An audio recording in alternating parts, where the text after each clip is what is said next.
However, it's clear that USAGM cannot continue to operate as it has in recent times. Drastic measures have to be taken to ensure that every taxpayer dollar works for where those dollars come from. The American people, not Xi Jinping, not Vladimir Putin, not the Ayatollah. I want to thank our witness, Carrie Lake, for appearing in front of this committee today. I'm looking forward to hearing your testimony. I'm looking forward to a productive and probably a rowdy discussion about the Trump administration's vision for the future of U.S. broadcasting. And in that, I'm going to recognize my colleague, Ranking Member Meeks, for any opening statement that you may have. Thank you, Mr. Chairman. And Ms. Lake, I thank you for joining us today. First, I'd like to address President Trump's recent strike on Iran's nuclear facilities, an action taken without consulting the committee or securing congressional authorization. And it's troubling that Secretary Rubio is not sitting here today and that Republican members are avoiding oversight on such grave matters of war and peace that fall squarely on this committee's jurisdiction.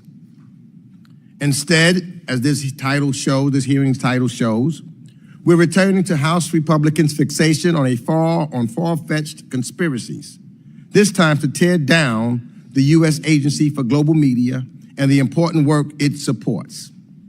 This tracks with President Trump's broad record of denigrating federal agencies and appointing leaders that, far from shepherding their agencies to success, are stewards of their sabotage. And I believe, Ms. Lake, you fall into this category. The story of the United States Agency for Global Media began with the Voice of America countering Nazi propaganda. That mission endured through the Cold War and continues today. USAGM is mandated to reach heavily censored countries with trusted information because Congress recognized that factual reporting contributes to international peace and stability and is in the interest of the United States of America. The irony that USAGM is now being undone under a banner of disinformation is not lost on me. Worse, some Republicans want it to be transformed into every propaganda machine we oppose abroad. The Trump administration's short-sighted dismantling of USAGM echoes its attacks on the U.S. Agency for International Development, spinning false narratives about corruption and waste to dismantle effective institutions Congress established with bipartisan support. Ms. Lake, if it was your goal at USAGM to use falsehood to advance an agenda, I believe then you're qualified for this job. Your opening statement, as I read, is full of false narratives, aided by Republicans on this committee who still refuse to release their own investigation transcripts. So, Mr. Chairman, if your findings are solid, release those transcripts now. The taxpayers who funded this work deserve transparency, not cherry-picked quotes that suit your sham narrative. And again, I ask that the transcripts, all of them, be made publicly so that the public can read and see everything, not cherry-picked sentences. Before it too was fed into the wood chipper, USAGM and its broadcasters were reaching a record 427 million people weekly, delivering objective news to China, Iran, Russia, and other repressive states. Last year, VOA's Persian service recorded 223 million visits to its website, doubling over 4 years. It had 9.8 million social media followers and 1.8 billion Instagram views. Then, Ms. Lake, you put VOA Persian on leave in March, scrambled to restore it in June when war erupted, and inexplicably, a week later, announced mass firings. So the question is, which is it? Is USAGM and the work it supports unsalvageable waste, as you have said, or is it a critical tool for diplomacy and facts? What you're doing isn't efficiency, it's chaos. The dysfunction lies in the administration's allergy to truth and democracy, the two pillars that USAGM aims to promote abroad. So I'm not surprised by the choice to gut USAGM, since the first Trump administration targeted the enterprise violating laws and journalistic integrity to shape it into a state media, like Russia's or North Korea's. Today, those regimes are actually cheering as we surrender another potent set of soft power tools and abandon the airwaves. The Trump administration, again, chose extremism over facts, tearing down rather than building up our information advantage. Will Congress defend USAGM and free media, or rubber stamp this capitulation to China, Russia, and Iran? Our adversaries are already filling the void, but it's not too late to savage USAGM, not from itself, as Ms. Lake says, but from this administration's short-sighted hatchet job. With that, I yield back the balance of my time. I thank the ranking member for his comments. I'd say be careful what you wish for. Ms. Lake has provided binders and binders of information that have been included in her opening statement, so they are in the official record, and I'm sure everybody will looking forward to reading that documentation. Other members of the committee are reminded that opening statements may be submitted for the record.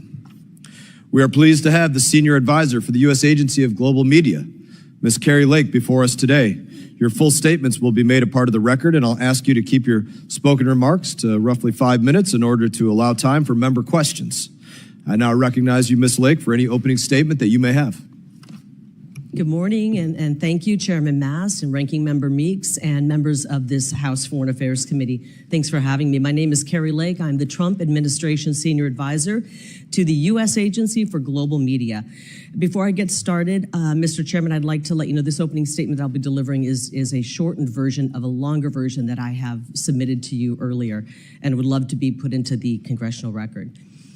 Last December, President-elect Donald Trump called me and asked if I would help reform U.S. Agency for Global Media and the Voice of America, and I said yes. I was honored and eager to help these institutions tell America's story to the world. But within days in my role as senior advisor, it became increasingly clear that reform was nearly impossible. The agency was incompetent and mismanaged and deeply corrupt, politically biased, and frankly, a serious threat to our national security. USAGM oversees VOA, Office of Cuba Broadcasting, and grantees like Radio Free Asia, Radio Free Europe, Middle East Broadcasting Network, Open Technology Fund, and Frontline Media Fund, all of which are 100% funded by the hardworking American people. Over the past 15 to 20 years, the agency has become a significant national security risk. They hire a shockingly high number of foreign nationals, and they conduct subpar security vetting, so bad that top intelligence agencies revoked this agency's ability to do even the most basic background checks. So many of USAGM's hires come from countries hostile to the United States. Over the decade from 2010 to 2020, Office of Personnel Management and the Office of the Director of National Intelligence repeatedly flagged severe security failures, but USAGM leadership ignored them. They continued to grant journalists and technicians, many from foreign nations, high-level security access based on falsified documents and incomplete background checks, phony names, phony social security numbers.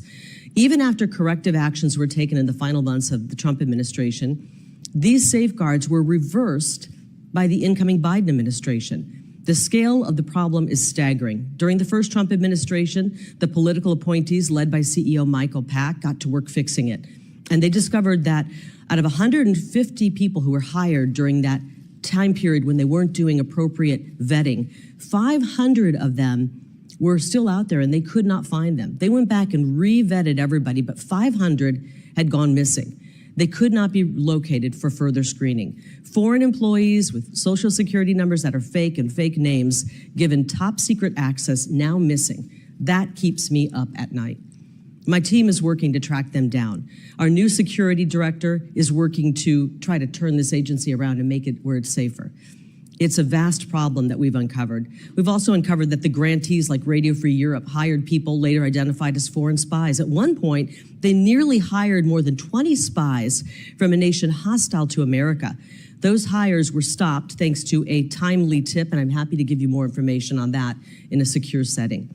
Voice of America has employed individuals with direct ties to hostile nations, They even once paid paid for somebody who worked previously in Russian media writing anti-American stories to come on the staff and continue to write anti-American stories.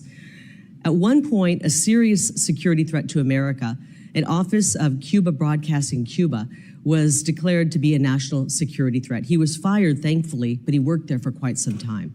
So how do they get so many foreign nationals in? Well, they abuse the J-1 visa program, which is a pathway to citizenship intended for exchange students and cultural exchanges, students, camp counselors, and au pairs.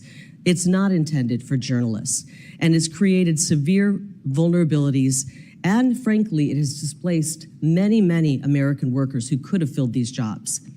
VOA also sidestepped their charter to be reliable, authoritative news, instead being riddled with political bias and outright anti-American sentiment. Examples, you mentioned it, Chairman, refusing to call Hamas terrorists, glamorizing Che Guevara, airing campaign-style videos favoring President Biden, even broadcasting a graphic depicting President Trump with a swastika over his face on their news. I wouldn't want that, by the way, even if it was President Biden. That's totally inappropriate. And a ridiculous editorial firewall prevents agency leadership like myself from correcting any of the bias or having any say in the editorial content that goes on the air. We've also got financial mismanagement, which I hope we'll go into. $75,000 spent for a COVID study on how Mac computers can be used for social distancing. $100,000 in American taxpayer money to actually sponsor an Afghan cricket team. $400,000 for quid pro quo payments to African VOA affiliates, and they actually wrote quid pro quo next to the budget item. $825,000 for a New York music show and $6 million contract for consulting advice that was never even implemented. I told these stories to people, and many times they say, wow, this place sounds like a crime scene. And I frankly have just learned that it is indeed a crime scene. We've learned that there is an active investigation going on at VOA for a series of threatening phone calls that have been coming out, going after one of your colleagues, a sitting member of Congress, with years' worth of threatening phone calls. And they've discovered that those phone calls were coming from inside the Voice of America. This place is rotten. It's rotten to the core. President Trump has asked me to go in and help clean it up. And he's also issued an executive order to reduce this agency down to its mandate, to what is mandated, statutorily required. That's exactly what I'm doing. I don't care if they attack me. We're gonna make it right for the American taxpayers. And with that, I'm happy to answer any of your questions. Thank you, Ms. Lake, for your opening statements. We're now going to move to member questions. We ask that members keep their questions to 5 minutes. I'm going to begin by working down the line. I'll start by recognizing the Chairman Emeritus, Representative McCall. Thank you, Mr. Chairman. Ms. Lake, thanks for being here. Today, I want to thank you for visiting with me in my office to talk about these challenges that you've outlined. I think the chairman has outlined them quite well. I want to commend you for reforming USAGM. I think every new administration has a right and responsibility to do so. Your testimony has highlighted systemic problems that must be addressed. More importantly, security lapses, misuse of visas, weak editorial oversight, and much more. I look forward to authorizing this agency with the chairman and his authorization bill to correct these abuses. I remember President Reagan used Voice of America when I was entering college as a frontline voices against Soviet oppression. It was a voice of America, not the voice of anti-America. Recently, I used the Voice of America and Open Technology Fund to translate my report on the origins of COVID-19. We disseminated it through mainland China, broke through the firewall. It went viral, got the attention of the CCP foreign minister who spoke out against me and the report. That's the kind of impact this agency needs to reach. With the events in Iran, we need America's voice in Iran right now. We need to ensure the Iranian people hear the truth, that we do not intend to harm them, but rather their oppressor, and this theocratic regime of the Ayatollah. We need communications inside and outside of Iran. This week, General Vogel, the CENTCOM commander, said the voice of America is a critical tool for American security. You've outlined why there are many insecurities. I hope we can go back to that core mission. My dad's war, combating the Nazis.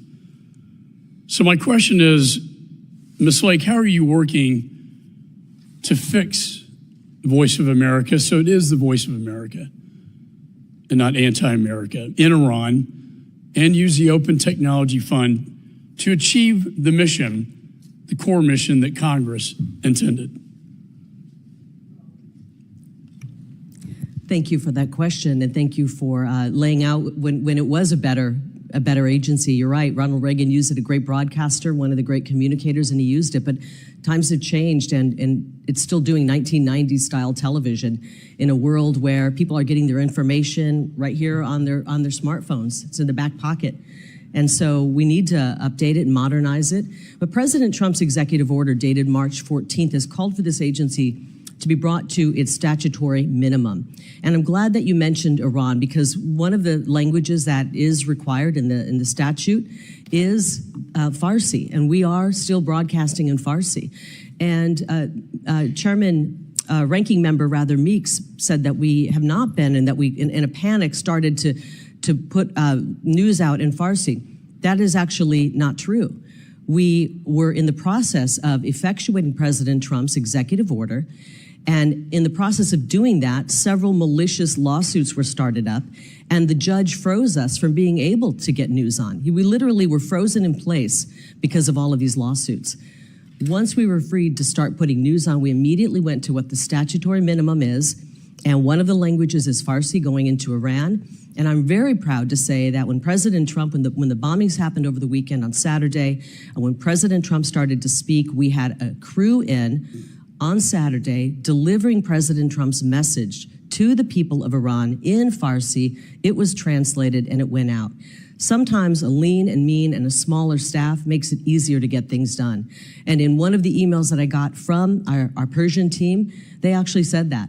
They were able to move quicker because it was smaller, the bloat had been diminished. And I'm really proud of the fact that we got that on. We're going to continue to operate at the statutory minimum. We are putting out content in Pashto, Dari, Mandarin, Farsi, and Spanish through Office of Cuba Broadcasting.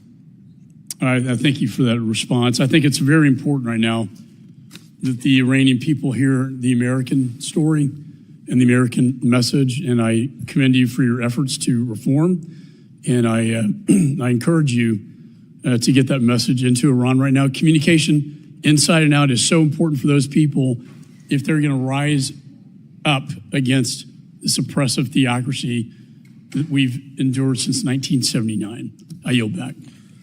Recognize Ranking Member Meeks. Thank you, Mr. Chairman.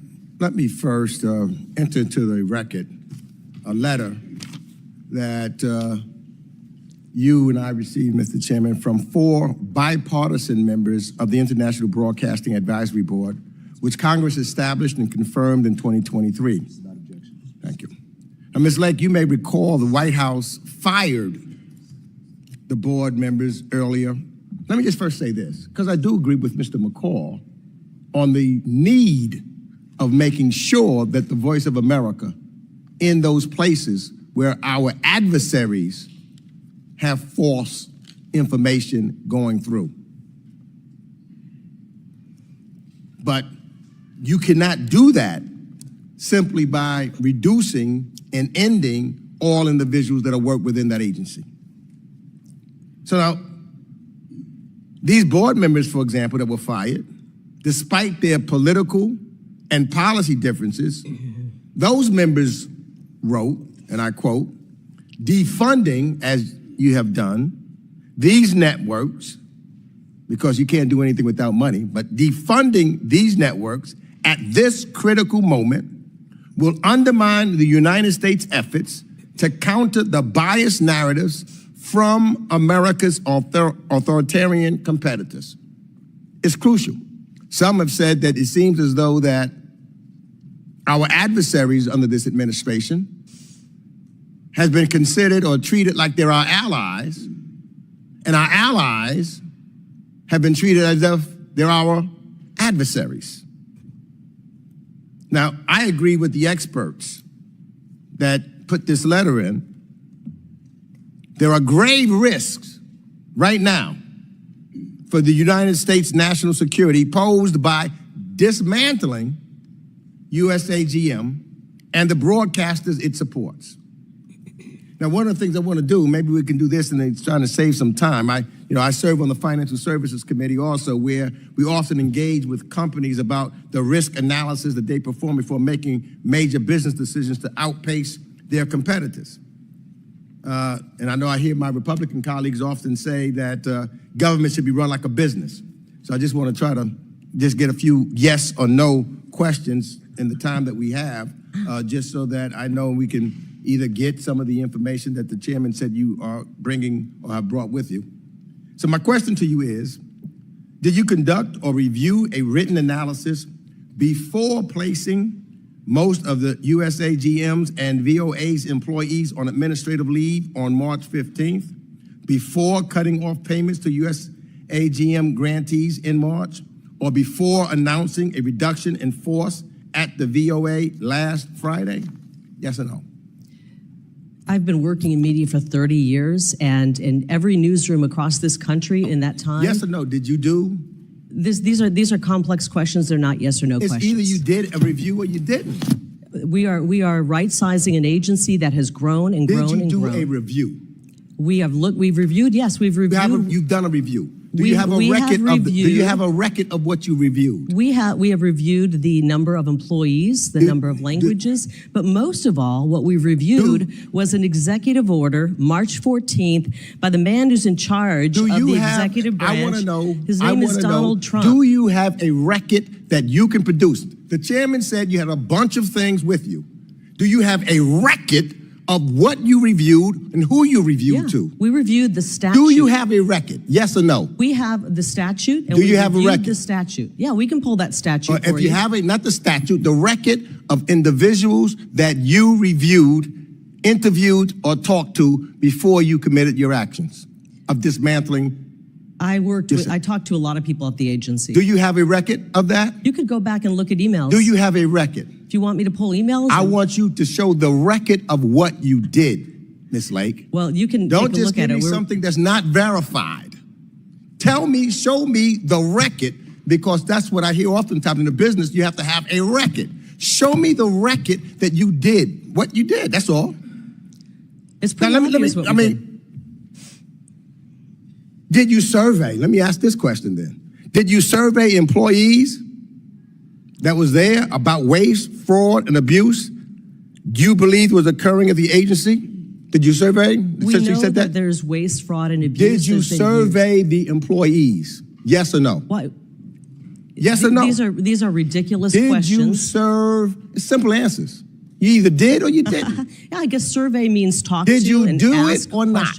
Sure, we did. You did? Then you can provide those surveys. You can show us a record of who you talked to. We did not run an expensive survey, but I've talked to many people at this agency. You didn't do that either. So this was based on a whim. Okay. Ranking member, time has expired. Great. I want to thank you for your 5 minutes of questioning.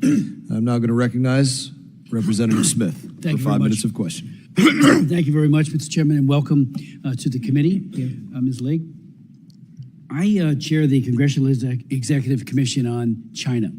We've held many, many hearings. We've worked on legislation. One of my bills that passed just a few weeks ago was to combat the heinous practice of forced organ harvesting, where 50, 70,000 young people, average age 28, get their organs taken. They're Uyghurs, they're Falun Gong practitioners. It passed 406 to 1. Second time it passed last year as well. I've had 4 hearings on it. Xi Jinping is committing atrocities like almost no one else in the world. And whether it be what he's done to Hong Kong, the pervasive use of torture, religious persecution, everywhere you look, genocide against the Uyghurs. And then in your testimony, and I would ask you if you could maybe elaborate on this, you point out that the past leadership of VOA Mandarin Language Services conducted annual meetings with the Chinese embassy in Washington. Well, I go to the Chinese embassy myself, outside picketing. We try to meet, I've invited Chinese leaders here from the embassy and from the government many times to testify. Every time they turn us down. But if you could elaborate on those meetings, whatever you could tell us. You also pointed out that VOA's Mandarin language service personalities have hosted events at the Chinese embassy. And one of VOA's television editors even publicly pledged his allegiance to the PRC at a Chinese embassy event. And finally, you said VOA allowed the communist Vietnamese and Chinese embassies in DC to pressure them into removing videos, cutting short live interviews, or changing story angles so that coverage was more supportive of the Chinese governments of Hanoi and Beijing. If you could elaborate on that, I'd deeply appreciate it. I'd be happy to, and I just actually read an article that was very interesting. It's called Chinese Influence at Voice of America. And I mentioned that there's a firewall, an editorial firewall, that members of the management at USAGM and Voice of America cannot tell the reporters what to report. They can't talk about what should be in the newscast. And so if a reporter decides to go rogue and do pro-CCP coverage, I can't do anything about it. That's not how a newsroom should be run. I worked in newsrooms my whole life. There's always some editorial control that management has so that you're making sure that what goes out over the airway is accurate. And frankly, in an agency such as this, it should be telling America's story. That's our charter, telling America's story, being authoritative, not telling China's story. But I want to talk to you a little bit about what you just mentioned. If I may read this, because it was really shocking when I read this. And sorry, I got to put my reading glasses on for this one, guys. Starting in the first decade of the 2000s, the Chinese embassy in Washington, D.C. and the leadership of VOA's Mandarin service began an annual meeting to allow embassy officials to voice their opinions about VOA's content. So management at USAGM has no say in what content it goes on, but the folks over at the CCP and the Chinese embassy do have say about what goes on our air. CCP embassy officials have also reached out to VOA hosts to convince them to be more supportive of the regime. VOA personalities have hosted events at the embassy. VOA TV editor, one of them, publicly pledged his allegiance to China at a Chinese embassy event. This is absurd. This is insane, and the American taxpayers are footing the bill for this. You know, they also ran a 2-minute CCP propaganda. They produced it at VOA. And the management agreed that it was CCP propaganda. Frankly, 2 seconds of CCP propaganda is too much. The American people are footing the bill. And so things have to change there. We need to make sure that firewall is gone. We should be able to have control over what kind of content goes out. It should be in alignment with our foreign policy. And unfortunately, the only people that seem to have any influence are our adversaries on what is going out on VOA's airwaves.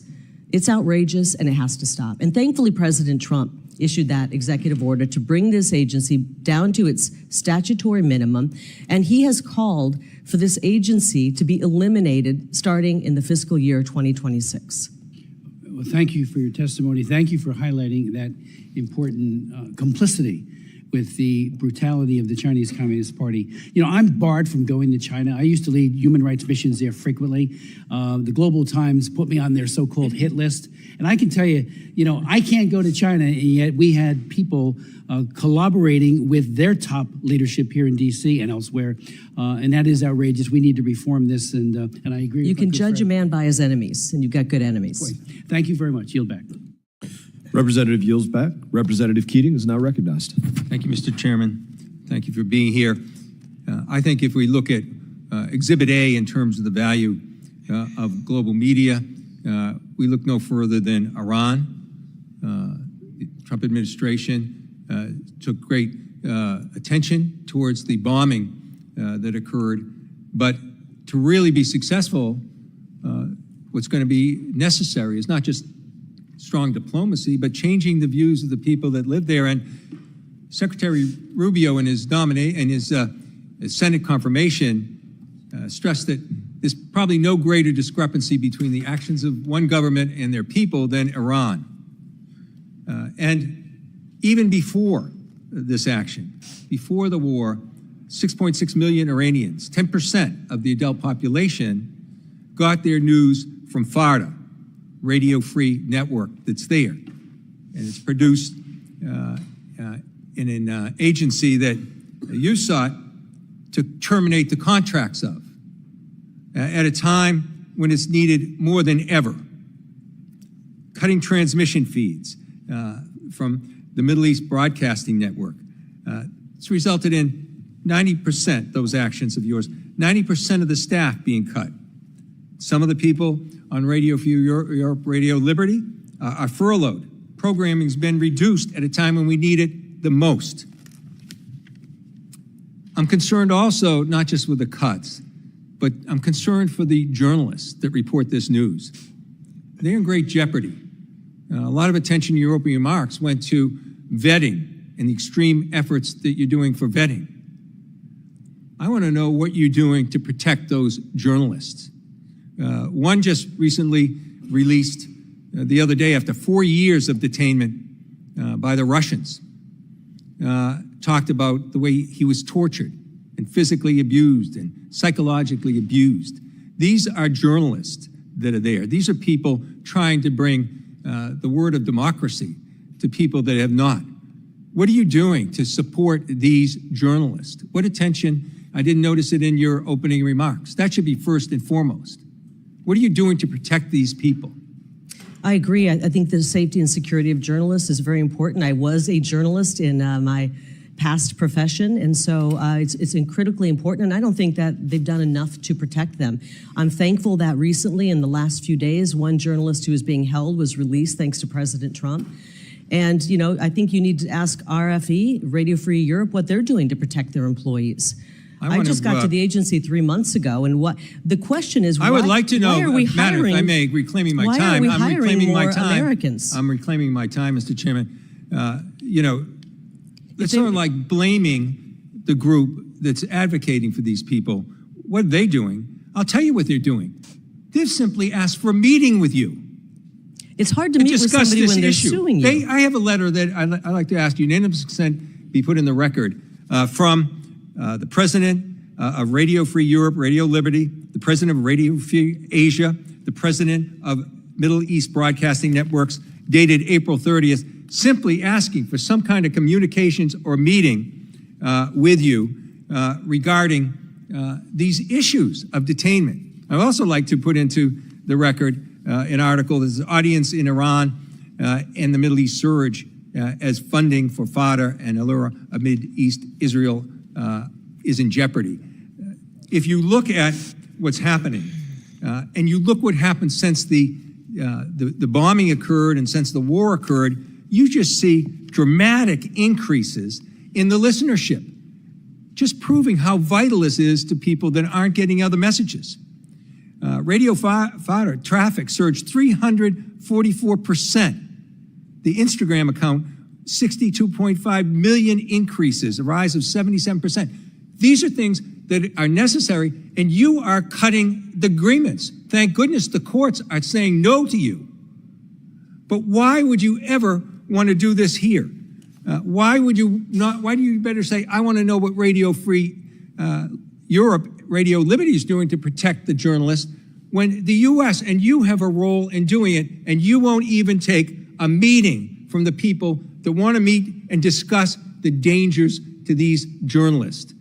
I hope that you will take that meeting, and we get a confirmation for you by the end of this hearing, that you will meet them soon and discuss these issues. People's lives are in danger trying to tell the truth. I yield back.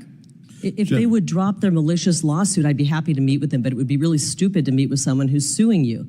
And, you know, this is a gentleman who makes about $320,000 off the backs of hardworking Americans and is suing our agency. We've given him all. An official who's making money off the backs of Americans when we have a commander-in-chief making the money he's making. So I don't. President Donald Trump donates his salary back. Gentleman yields back. Thank you. The gentleman's time has expired. This is submitted for the record. I was glancing through it, and just FYI, I'm going to keep reading it, but I don't actually see a request for a meeting with Ms. Lake in the letter, as was referenced. I see bring to her attention, but no request for a meeting in this letter. But I'll let you know if that changes as I read through it.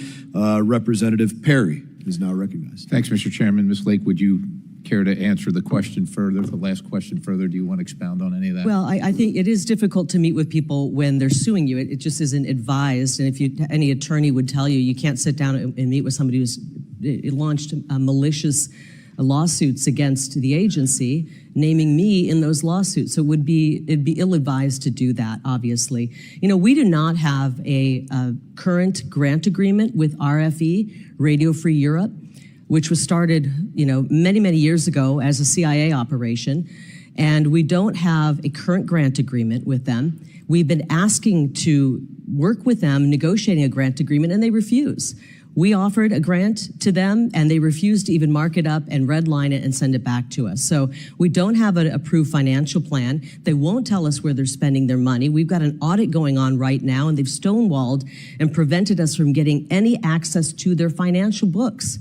Again, we pay them, and they do not tell us where the money is going. I think that's a problem. I think the American people deserve to know where their money is going. And so we're working to make sure we get that. Interestingly, in the 11th hour last night, right before I crawled into bed, we found out that they're finally going to give a little bit of information to our auditors. I thought it was really interesting timing because they didn't want me to sit up here and say they refuse to let us look at their books. They refuse to let us see where the American taxpayer dollars are going and once it's getting funneled into RFERL. And if they really, you know, we've paid them every month, by the way. So if they're not protecting their journalists, it's on them. If they're not putting out broadcasting, it's on them. We have paid them every month because the judge has ordered us to. And so it's on them if they're not putting out broadcasting. Ms. Lake, this is clearly an agency that is run amok. I wouldn't characterize it as treason, but it sounds like it's certainly seditious. Are you familiar with the McGuire-Woods report? I'm very familiar, and it's in one of these binders, and it was an incredible report looking at some of the mismanagement, misuse of funds, and other outrageous things that were happening at this agency. To that end, I just want to inform you that I struggled mightily, probably for about 6 months in this committee and in Congress to have that entered into the congressional record so that the American people could see the misuses of their money and the seditious activity by an agency they were paying for. And I think as part of that, 40% of the workforce at that time was improperly vetted, and USAGM lost their ability to conduct security clearances, but continued to conduct them for 10 years after which they had lost their ability to conduct security clearances, and that the use of J-1 visas to hire foreign journalists and technical staff without systematic review resulted in propaganda that was favorable to adversaries and enemies as opposed to the United States of America with American tax dollars, paid for with American tax dollars. Now, somebody might say, well, that was a mistake, and yeah, that was a misstep, but it seems to me this was an orchestrated plan by someone at USAGM. And so my question begins with, have we determined from the McGuire-Woods report or any of your investigation at this point who, by name, authorized this activity over that long period of time, and these people antithetical to the United States of America? Who did that, and what accountability has been put in place? What prosecutions have happened as a result of that? What accountability has taken place, if any?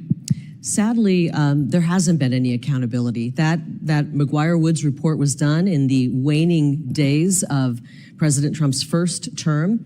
Michael Pack was the CEO, and he helped make that possible. He saw, the first day on the job, he got dropped on his desk this issue with 1,500 employees had not been properly screened. And he said, this is a real big problem. ODNI was saying, you got a serious problem over there. You guys are freelancing on your security screenings, and you're allowing dangerous people into our country. And so they got busy investigating how this was happening. They put people on administrative leave, and before they could do anything and get and fire people had left that were being investigated. When the Trump administration ended and Biden went into office and replaced the leadership at this agency, they rehired all of those people back. So let me, and gave I them don't mean to settlements cut of you off, Ms. Lake, but I've $650,000. got a limited amount of time. Of course, this is completely outrageous, but why should anybody in this country, anybody in this committee, anybody in Congress believe that this agency, this operation should continue to exist and won't return to its former operations and activities beyond the Trump administration and beyond your tenure? Why should anyone believe that? They shouldn't believe it, and I think this is why President Trump wants to eliminate the agency. The agency itself is not needed. It's proven that it does not know how to manage and does not know how to be respectful of this country and the American taxpayers' dollars. And so I think President Trump is absolutely right in eliminating this agency. We can roll in things that are valuable, that are worthwhile, bring it under the Department of State, where it once was, by the way, Voice of America, back when it was effective, back when many of you talk about the glory days of Voice of America, it was under the Department of State, where there were guardrails on what the story of America was being told. It wasn't anti-American, it was in line with our foreign policy, and I think that's where it probably should end up. Thank you, Mr. Chairman. I yield. Gentleman yields, and your time expired. Chair now recognizes Representative Barra. Thank you, Mr. Chairman. I'd like to enter into the record a letter dated yesterday from the president of the News Guild, just asking this committee to take a look and make sure the funds that are supposed to be restored actually get restored to the grantees. Thank you. You know, here's what bothers me about this. Reforms are fine and so forth, but you know, I agree with my good friend from Texas, the Chairman Emeritus, Mr. McCall, about the importance of having tools like the Open Technology Fund that can translate, use the internet, use Instagram, et cetera, to get out there and get our message to places like China, et cetera. I agree with Chairman Smith. I mean, we've got to speak to the Chinese people about what's happening to the Uyghur population. We've got to have those tools. So eliminating those tools wholesale make us weaker as a country. That is a problem. And in fact, our Secretary of State penned an op-ed in the Wall Street Journal back in 2018 talking about how important what Radio Free Asia does is in exposing China's campaign against its Muslim minorities, the Uyghurs. Mr. Chairman, I'd like to enter that op-ed into the record, if I might. So here's the challenge. The ranking member raised, I think, what is a very important issue. You know, we can debate, you know, whether this, say, an independent agency come back into the State Department or not, but the wholesale way of dismantling this agency, I think the chairman asked a legitimate question. What was the strategy? What was there a methodical approach to looking at the agency? What was effective? What was not effective? What should we be doing? What should we not be doing? Ms. Lake, can you provide kind of that methodical approach in terms of how the administration, how you looked at, you know, what essentially is a dismantling of this agency? Yeah, we actually got to work after the 14th of March, and we put people on administrative leave and assessed what the statutory minimum was. Can you provide us documentation of that so we can do our job as oversight? I mean, in meetings and in discussions, we talked about the minutes of those meetings and, you know, the documentation of that. It would be emails and things of the such. That's all stuff that we can take a look at as a committee as we do oversight. Again, I'm not against modernizing the agency. I'm not against looking at things. The challenge Mr. Keating touched on, you know, we're in the middle of what is a war in the Middle East. Hopefully this ceasefire holds. Hopefully the Iranian people rise up and demand a better future. You know, I've reserved judgment on the president's actions. I do want the administration to come brief us on what they're thinking, how this is unfolding. But absolutely, right now, we need all of our tools to communicate to the Iranian people. We need to do that through the radio, through the internet, through Instagram. I'm not a big TikTok fan. You know, I supported the TikTok ban. But if folks are getting information on TikTok, we've got to be using that as well.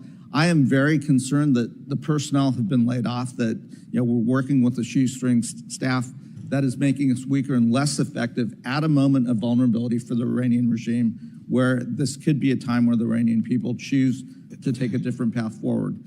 What I would like to do and what I'd like a commitment to do, and I'd ask the chairman for this, is there was a time on this committee where we actually did do reforms. When I was a freshman member of Congress under Chairman Ed Royce, at that time Ranking Member Elliot Engel, we actually did do a bipartisan reform bill that I believe passed this committee unanimously and moved forward.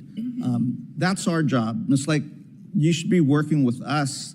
We should not be dismantling an agency that we've seen over history has been super effective, whether it was in World War II, combating the Nazis in the Cold War, going against the repressive Russian or Soviet Union and the Communist Party. What I think the administration's doing and how they've approached this is making us weaker. And it is not a systematic way of thinking about how you reform and modernize things. I'd love to see the records, the minutes, the emails, so we can actually do our job in oversight. And I'd love for you to work, and Mr. Chairman, for us to work together in a bipartisan way to say, okay, in the 21st century, we do need tools to combat the propaganda that our enemies are putting out there. We do need to hire the best folks. We do need to have all of that. Again, Ms. Lake, I'd love your commitment to work with this committee, work with Congress to enact those reforms and share the information and what you're thinking. Absolutely. It would be wonderful to work with you and to effectuate the president's executive order to reduce this agency down in size so that it's lean, mean, and effective. And I think it is effective. We were able to get information out into and translated into Farsi as to what was happening. We were able to get President Trump's address translated live as it was happening. You don't need a massive staff. This is the only newsroom in the world that hasn't seen cutbacks because we don't need to have massive newsrooms. Again, 15,000 right people. now, what I worry about, though, is we've let go of all this staff, and it isn't happening, and it's only happening. We haven't let go of all the staff, actually. Gentleman's time has expired. By the way, can I just mention something? I want to show you the newsroom, one of the newsrooms over at VOA. I don't know if you can see this. Empty. It's kind of a Where's Waldo. Can you spot the one person in there? Not from here. One person in the newsroom. And I know you're probably saying, yeah, thanks a lot, Carrie. No, this was actually back during the Biden administration. I didn't hear any complaints coming from anybody when nobody was showing up for work at VOA, when one person was showing up in the middle of the week. One person showed up. And nobody on this committee, no Democrat said, why is there only one person in that newsroom? We need to get more people in the newsroom to get the story out. Nobody was showing up for work. And now that we are actually right-sizing an agency that has been bloated out of control and has never been right-sized, even though newsrooms all across this country. Mr. Chairman? Now I'm going to recognize myself for 5 minutes of questioning. Oh, Mr. Chairman, unanimous consent, just for clarification. Was that in the middle of COVID, by the way? This was last November. So I think COVID was over. Good question. But the elections were, maybe it had something to do with the elections. Well, I think you'd want to be in there if there was an election. This is the middle of the week in November. I've been in newsrooms, they're actually really full during an election. But I know this newsroom was ready to attack President Trump. They were doing ads for Joe Biden. They were literally running Joe Biden ads. Mr. Chairman? And attacking President Trump. Whose time is this? Well, Mr. Keating just wanted a moment to ask a question, so I think she's responding to that. I think it's You're welcome cutting for into giving your more time, time. Mr. Chairman. You're welcome for giving more time to your side. Appreciate more questions. Mr. Chairman, like the gentleman, I have a clarification question. Please. If it was the middle of November, then to the gentleman's point, it was after President Trump had won, and those people were out because they were in mourning, because they were so partisan that they wanted to not be there. And I think he made a very good point, and I thank the gentleman. We digress. Can I actually just respond to that really quickly? I am actually going to recognize myself for 5 minutes now, as much as it's been a fun exercise with everybody.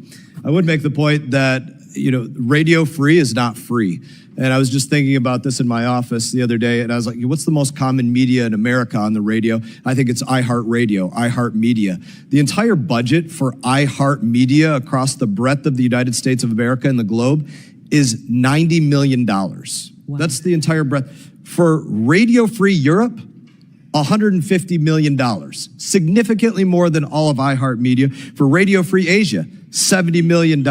For Middle East broadcasting, $103 million. You think of all of those individually, and you compare that to iHeartMedia across America, and you look at the reach of that. I just think it's an interesting note as we point out the need to downsize the size and scope of what's going on in USAGM. I did want to do my questions right now because I wanted to touch a little bit on what Representative Perry had spoken about with that IG report, but I am very surprised that nobody touched off on this on either side of the aisle. It was just said by you in your opening remarks that there's a member of Congress targeted by somebody inside of USAGM. Does that mean you were tracking their IP address and they were emailing people or they were phone calling? How do you track that? What do you mean? Well, you'd have to ask the Capitol Police. They're the ones, I believe, doing the investigation, and it's an active investigation. But from my understanding, somebody was calling a beloved member of Congress who's actively in Congress right now. And Republican or Democrat? I'm going to let you guess. With the bias you've seen at this agency, just take a wild guess. Can you say the name of the individual that conducted this? I think I would prefer to withhold that, and maybe we can talk away from this because I don't want to sabotage the investigation. Will you keep us updated on it as the investigation goes on? I will as I learn more. From what I've learned is that over the course of 2 years, I believe starting in roughly October of 2023, right up until January of 25, threatening phone calls were being made to a sitting member of Congress. And through the course of their investigation, they figured out where those calls were. I don't know how our investigators figured that out, but they have ways, and they found out that the phone calls to the sitting member of Congress, threatening calls, were coming from inside of VOA. Thank you for sharing. We look forward, I'm sure all of us on both sides, to hearing more information about this. I want to get to the questions about the IG reports. And it's something that I spoke about in my opening statements. Individuals hired on, improperly vetted, some of these agencies asking for their own SCIFs, their own secure places to view classified information, and not literally always being given security clearances, but given access to secret and top secret information. It's amazing to me to think that journalists were given what we might not give allied militaries. That to me is a very interesting thing to think about. But when you say we couldn't find 500 of these individuals, you mean somewhere in the government you went to go look for who are these people that you consider suspect, and now they pulled a Kaiser Sose and we can't see them anywhere? What's going on? Sadly, yes. About 1,500 people went through this shoddy vetting, which I think could have been intentionally shoddy, and because they knew there were problems. This is no fingerprints, aliases in many FBI cases. fingerprints or something like that. Some of the times the FBI fingerprints were taken and not submitted. Sometimes they were not taken at all. And then they were given PIV cards, which is the access card you need to get into federal buildings and offices. It's actually a very secure way of keeping our offices and our departments and Somebody's hired agencies by safe. America, they have a direct deposit. They have, like you said, an ID card to get into a building. If they're global media, they might have a passport to travel on behalf of the United States of America. The fact that you're saying these individuals cannot be found is a staggering statement. Not only can they not be found, and we've asked for help with other agencies to try to track them down. We even asked the Doge guys. You know, these are young guys who have a way of kind of looking into things, and they said, "I think we can find them." They tried and tried and tried. Did they use aliases? I mean, were these people using fake names? Yes. Okay. When they come in. Did they have social security numbers, or were they foreigners? They're foreigners with no social security numbers, so they're given just a notional number was put in on these forms. They had forms that were not filled out.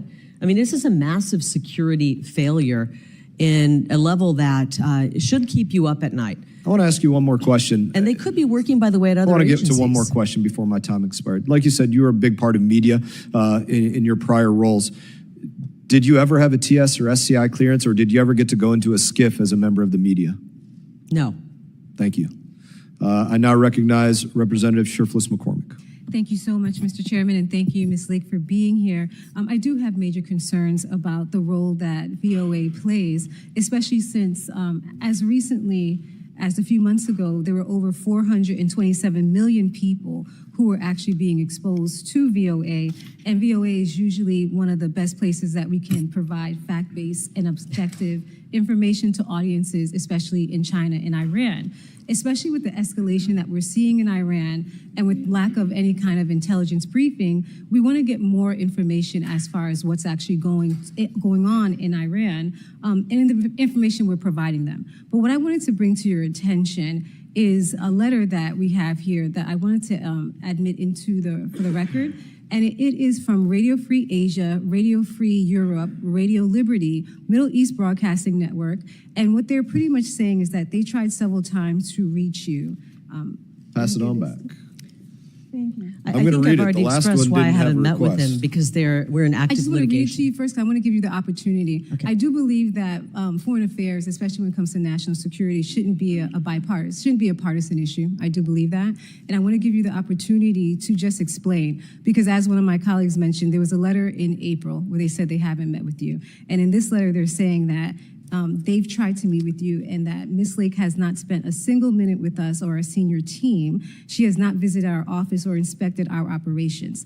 And so with this letter that we have here that clearly says it, I also want to bring to your attention where it says also that they're still open to meeting with you. And I know now you're saying you can't meet with them, but I want to get more clarification. Within the 2 weeks that you were in your position, that you declared that it was you said specifically that's largely incompetent, corrupt, biased, and a threat to America's national security. Mm-hmm. What were the procedures in place for you to make that determination? Specifically, how much staff was actually allocated to do that investigation to help you come to that conclusion? Well, we've got reports. We've got years of biased reporting. We have misused funds. So could you tell me about the step or the mechanisms that you used? How much staff was provided to look into it in those 2 weeks to get to that? How much staff is what? How much staff? Like, what was your mechanisms in actually going through to coming to this conclusion within 2 weeks?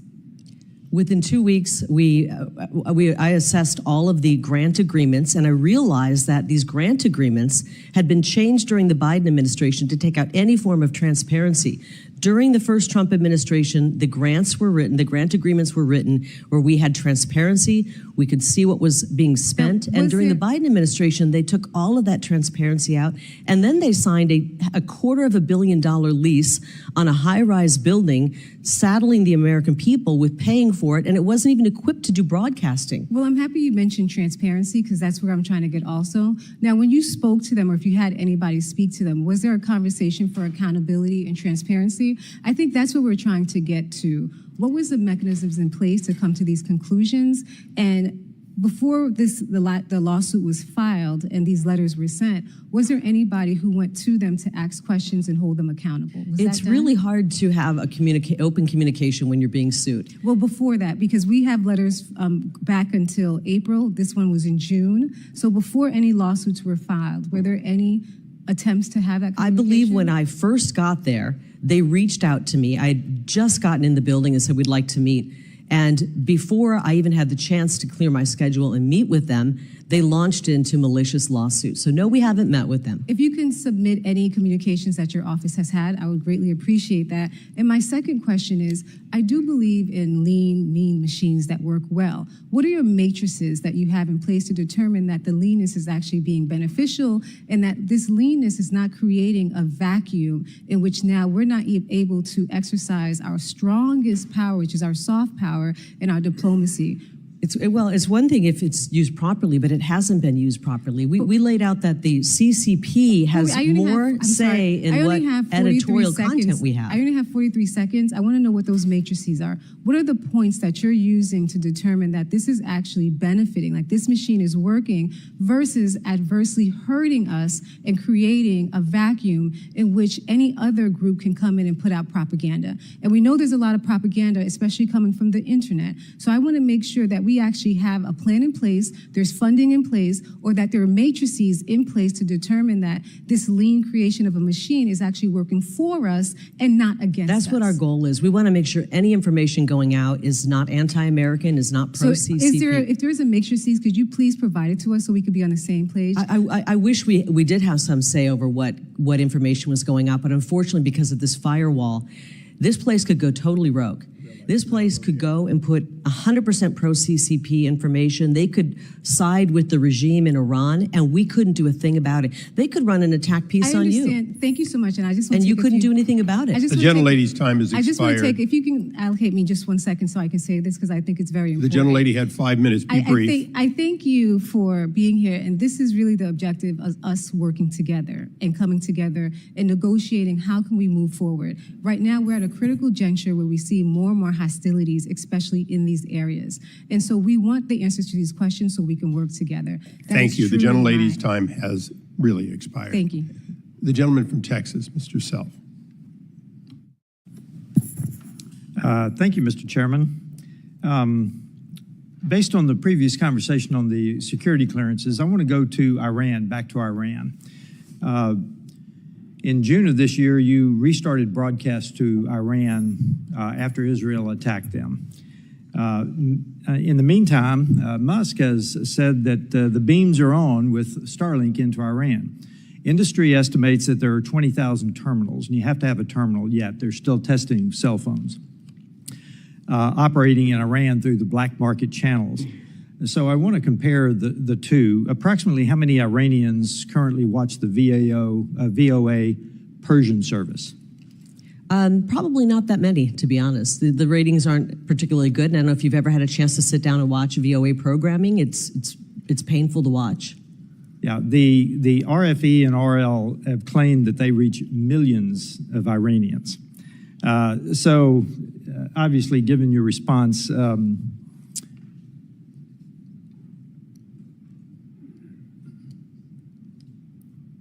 how are we going to support broadcast into Iran then, is the bottom line. I'll jump over some of this because I think it's not going to be answerable. What format do you see going into the most constrained countries? How are we going to do that? Because technology is changing fast. Absolutely. So, you know, we can call it radio, free, whatever, but how do you plan to get pro-American, the American story into the most denied countries? And we'll start with Iran. You know, I think Starlink is a great option. And when a lot of people have mentioned OTF and that's the way to go. But to be honest, they're behind the times. You know, they're looking at VPNs. And when a dictator turns off the internet, good luck. I mean, you've got to have a way to get information in. I think that Starlink is a great option. I would like to see Starlink moving a little bit faster into Iran so we can get the word out. We have an opportunity right now to let the people of Iran know that we don't have a problem with the people of Iran. They're incredible people. They have been mistreated for many decades. And we want to make sure that they know that America is a friend. Yeah, and I think the high tech, you need to be examining how you're going to get around the government. That's right. How are you going to actually get the beam into the country, into the denied countries? I will say though, with our programming that we put out on Saturday, I think it was the most watch we've ever put into Farsi, and it was through modes of people were actually seeing it. And they were watching, so they're very in tune to what's happening in America right now. They are, but the government will then respond and cut it off if possible. Right. So you've got to stay one step ahead of them. This is the age-old, how do you stay ahead of the enemy, the adversary? So what obstacles do you see in today's climate in getting into the big four, Russia, China, North Korea, and Iran? What obstacles do you see, and how do you plan to overcome them with this new organization that you are going to be developing? Well, we would like to continue to put information that is accurate to the folks in those. And as I mentioned, we're reaching 4 languages, actually Pashto, Dari, Mandarin, Farsi, and in Cuba as well. And it's difficult. You know, we're still using radio and Radio Marti in South Florida. Sure. That seems to be working, but we're not reaching that many people with this. And I think we have to examine if it's worth the money that's going into this to be not reaching that many people. There's other ways to reach people than, like I said, 1990s style television. And I think you can look at Twitter, you can look at social media. I mean, do you think for 1 minute that some of the Democrats have said, oh, China's rushing in and they're filling the vacuum? They're not doing 1990s television. They're laughing. As a matter of fact, they're not only laughing at what we were doing, they were controlling what we were doing by having more of a say of what our content was than we did. they're seeding narratives on TikTok, on Twitter. If we really want to be effective in changing the narrative, it's narrative seeding on social media. It's not 1990s style TV with a bloated staff of many people who actually hate America. That's exactly right. And my whole point in this questioning is you're going to have to move fast to stay ahead of the technology. Right. Because it is changing fast, and I just recommend you do a scrub on how you're going to stay ahead of it, because we've got to get American information into these countries. It is a great help. It helped under the Soviet Union and denied countries. We've got to do that. My time has expired. Thank you very much for your answers. Thank the gentleman from Arizona, Mr. Stanton. Thank you very much, Mr. Chair. Ms. Lake, your actions as senior advisor are eroding American soft power around the globe. We should not be dismantling the agency that combats propaganda from the Chinese Communist Party, the Kremlin, and Tehran. Especially now, we need to be able to broadcast facts that counter Iranian state-run media spin that is essential to America's long-term interests. Your job is to tell the people of the world the truth about America. And because of that, there's a more fundamental issue I want to address today, and that is character. You see, Ms. Lake, we have both been public figures in Arizona for a long time. I've seen you in action, including your behavior in the last 2 elections. And let me be clear about something. The American people cannot believe a word you say. You ran for governor in Arizona in 2022. You lost fair and square. Instead of conceding, you embarrassed yourself and our state by lying again and again for years, blaming everything under the sun for your loss except for your own toxic politics. You lie about that election to this very day. You lied about signatures on mail-in ballots not matching those on file. Proven wrong. You lied about ballots being intentionally misprinted and then rejected in Republican areas. Total BS. You lied and said hundreds of thousands of ballots were mishandled. Zero evidence. You claimed fake ballots were snuck into batches before they were counted. Come on. You repeated these lies again and again, and you've said even recently, quote, I am the duly elected governor. They just stole it, unquote. Give me a break. Ms. Lake, your new role requires you to tell the truth. For decades, whenever authoritarians and dictators suppressed the people and claimed victory in fraudulent elections, Voice of America countered those lies. I can't imagine how people fighting for democracy today and around the world can trust someone who has so shamelessly lied about her own election. Will the gentleman yield to the question? No, I will not. Okay, Ms. well, Lake, just so you know, to regain a VOA semblance of your credibility, I will not yield. So Ms. Lake, to regain a semblance of your credibility. Factual about the evidence. Are you, The gentleman's time, if you did not yield. I did not yield, and I'd like the time back. Ms. Lake, to regain a semblance of your credibility, are you finally ready to admit you lost the 2022 Arizona election? It saddens me that you are from Arizona and you're okay with That's the a way yes or no question, Ms. saddens Lake. me that you are from Arizona. I guess the answer is no. Reclaiming my time. The gentleman will suspend, will stop the clock. For all present, members are reminded to avoid engaging in personality toward the president and other members. Okay, and this is a member of the administration, so I would caution all to stay on the subjects and stay off of personalities, please. Gentleman may continue. Yes, and in this case, these are adjudicated lies. Courts of law have determined that these are lies. These are not me saying it. You didn't just lie to the press. The courts are really awesome You took right those now. lies to court and lost again and again. Every one of your lawsuits failed. And a federal judge said that you were furthering false narratives that blamelessly undermined public trust. And you didn't just lie. You were formally sanctioned by the court. Ms. Lake, you have been sanctioned twice for providing false information to courts. Isn't that true? Yes or no? I was brave enough to fight our shoddy elections, and the courts have not caught up. That was a yes or no. I guess the answer is no. Let me reclaim my time. You have been sanctioned by both the United States District Court and the Arizona Supreme Court for, quote, making false factual statements to the court. And you were sued for defamation by a Republican election official, Stephen Richer. He and his family were subjected to harassment and even death threats because of those lies. You told your supporters, Richer and fellow Republican County Supervisor Bill Gates, that they, quote, sabotaged Election Day. You accused them of deliberately printing the wrong image on ballots to jam tabulators and injecting hundreds of thousands of phony ballots. What a joke. And here's the thing, Ms. Lake. When it came down to it, you chickened out.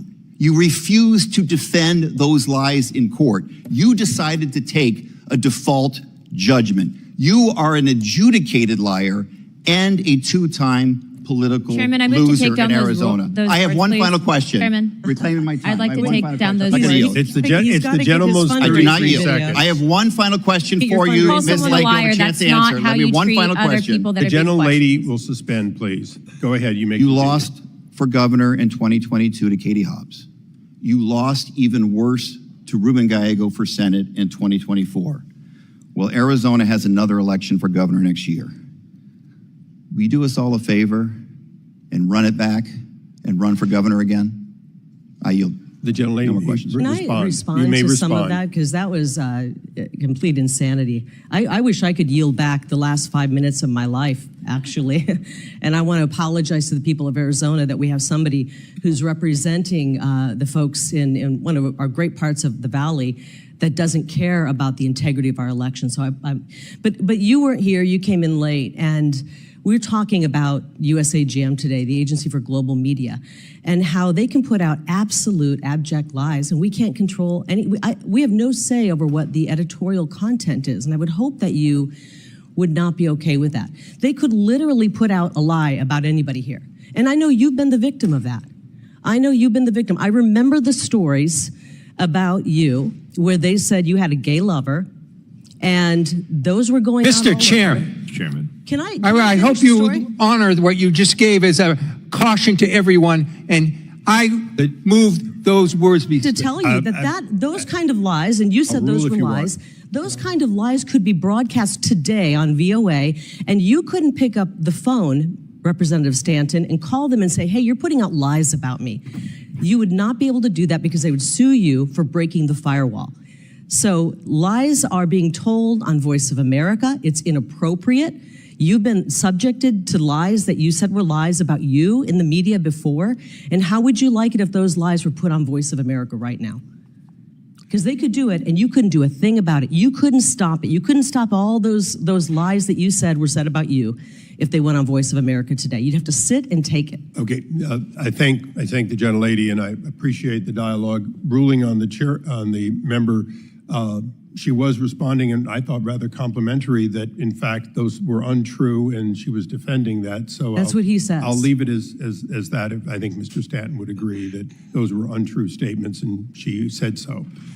I will now recognize myself for 5 minutes. Mr. Yeah, Chairman. I apologize. I wasn't concerned at all what she was saying. My concern is that the leader of this agency, which is supposed to disseminate truth about the United States, is an adjudicated liar. That's not an exaggeration. That's not. Okay, the gentleman made that point quite clearly. Said that. Mr. And that's why I brought it up. Recognizing myself for Mr. 5 Chairman, minutes. unanimous consent. Twice so far, the chair, prior to you, had said there was no documentation for requests of Does the meetings. So I'd gentleman like want to submit unanimous something? consent that these be placed in the record. These are requests for meetings that have not been answered. Thank you, Mr. Could Chairman. I see the date on those? I mean, were those... Okay, we'll be able to make Okay. the record complete, and you'll be allowed to give the other half of these emails. For the record, we agree for unanimous consent that these emails be entered and considered factual with the recognition that they be verified by the agency. I'll now recognize myself, and I'll be brief in saying, if everyone on the dais had the accusations of their opponents, or even, quite frankly, sometimes the legal battles, all of us would have a bad day here. That is part of politics. But we're not here to discuss politics today. We're here to discuss the spending of hundreds of millions of dollars and a question of whether or not it was best spent on behalf of the American people. You said earlier that that, in fact, there were 500 people unaccounted for who received payment in money at the taxpayer's expense. Is that correct? They did while they were employed, and then they left the agency, and we can't track them down. Okay, and without speculating per se, but just factually, can you verify that those people, since there's no fingerprints, no pictures, can you verify that these people existed and those were true identities? True identities, I don't know. We can't. Can you verify that they came to work every day and performed duties? I don't have that information. So it is certainly possible that this independent third-party agency that you gave money, that previously were giving money to, in fact, had ghost employees or employees that the money ended up being conduited to other people. Is that possible? It's possible. And so on behalf of this committee and the American people, an audit is appropriate, isn't it? I definitely believe it is, and we're in the process of doing an audit right now. Okay, and if you fail to get the cooperation in the audit, please come back to the committee, because I think you'll see that we're willing to take further steps to support that need for an audit. We have been stonewalled in the audit. The grantees, Radio Free Europe, Radio Free Asia, Middle East Broadcasting, and I mentioned OTF, have not wanted to give us any information, stonewalled, prevented it. We started this weeks ago, and as I said, just finally, last night, on the eve of this hearing, they finally said, okay, you can come in and start looking at our books. We get similar promises on our subpoenas in some of the committees here. Let me ask a differing question. This money to a third-party agency over which you have arguably little control based on the history, do you give money to Al Jazeera? No. Do you give money to Pravda, which is Russian for the word truth? No. Okay, why don't you? Obviously, because those are propaganda machines of, in many cases, our enemy. Because they're adverse to the interest of the United States of America. So, by definition, whatever becomes the new, hopefully consolidated and concise and effective organization, in fact, should do one thing, which is promote the legitimate interest of the United States, including the truth as we see it. Absolutely. That's what we should be doing. That's what we have been doing, and we haven't been doing it well. And I'm going to work really hard to make sure that whatever we salvage from this, it's telling America's story. We have an incredible story to tell.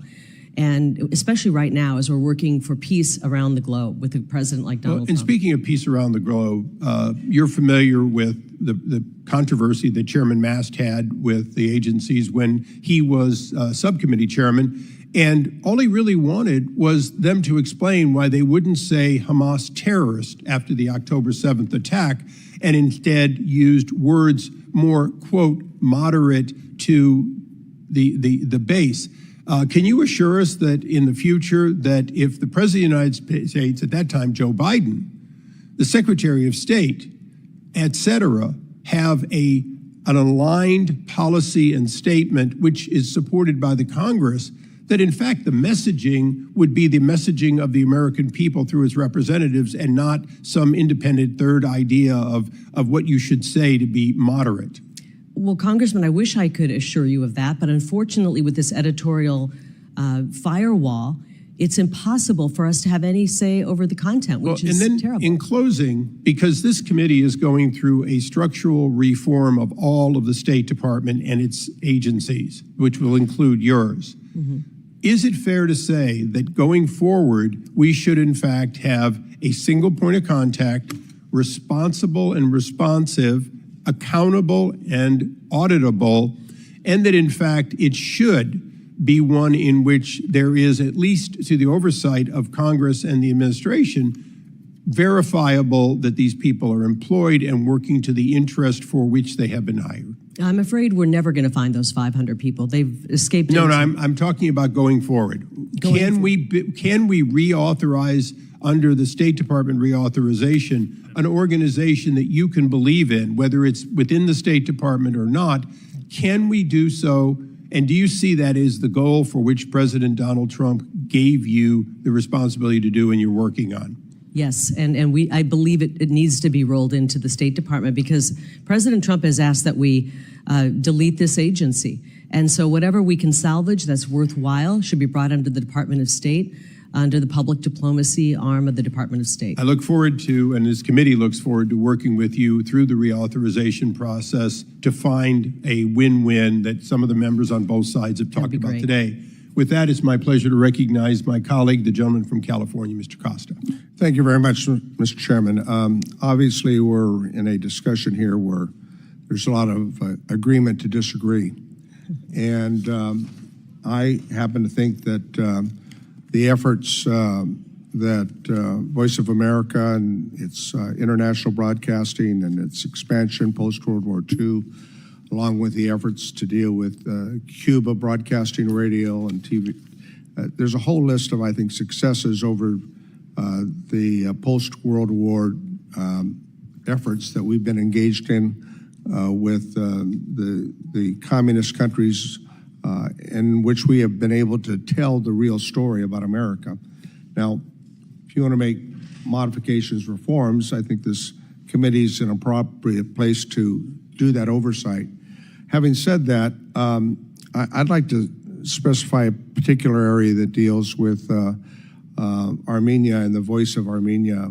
Do you happen to know, Ms. Lake? I come from the land of William Saroyan, and I assume you know what language the Armenian people of Armenia speak. I've actually heard it. It's a beautiful language. I can't name it. Can you please tell me? Yeah, it's Armenia.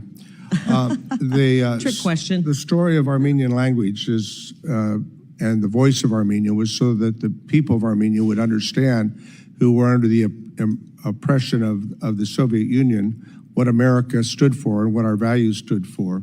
How many people work at the Voice of America on their Armenian services? Do you know? Right now, it's not a statutorily required language, so we do not have. We will not be having Let me employees tell you, in that. because you had all these cuts that I don't think are surgical. They've been done with a, I think, some sort of disregard for. You have 5 people. You had 5 people, 1 full-time staffer and 4 contractors. They've all been placed on leave since March of this year. Did you or former fellow, Elon Musk, talk to anyone about the Voice of America's Armenian service before these cuts were made? We are bringing the agency to statutory minimum, and Armenian language is not in the statutory minimum. If you'd like it to be, then I suggest you write legislation and put it in legislation. What analysis was done to assess the performance of the services before the cuts were made? We decided to listen to the person who's in charge of the executive branch of the government, and that person's name is President Donald J. Trump. I suspect that maybe the president's not sure about the language that the Armenian people speak, but that be as it may, the Voice of America's own data showed that the Armenian language reached well over 1/3 of Armenia's adult population and ranked second in network-wide market penetration. The Voice of America brief notes said that the service's unique role in countering the Russian disinformation and explaining U.S. policy to Armenians at the moment when Yerevan is trying to move out of Moscow's orbit. There are a lot of reasons why I think this is important because of the Russian disinformation. Do you believe that Russia's been engaged in disinformation with Armenia or other countries on Eastern Europe? Obviously, you have a soft spot in your heart for Armenia. I think the people of Armenia are incredible. But we're working to right-size this agency, and the Armenian language is not one of the statutory Well, I know, but there's got to be a languages. cause and a reason for your changes here, and I'm trying to find out what they are. How many people do you think we should hire in the Armenian language service? Well, what I think we should do is recognize the fact that Russia is attempting through misinformation to keep Armenia in their orbit. Do you believe that Russia is the aggressor in the war in Ukraine? You know what? It's interesting that you really are concerned about Russia because VOA hired Russian spies.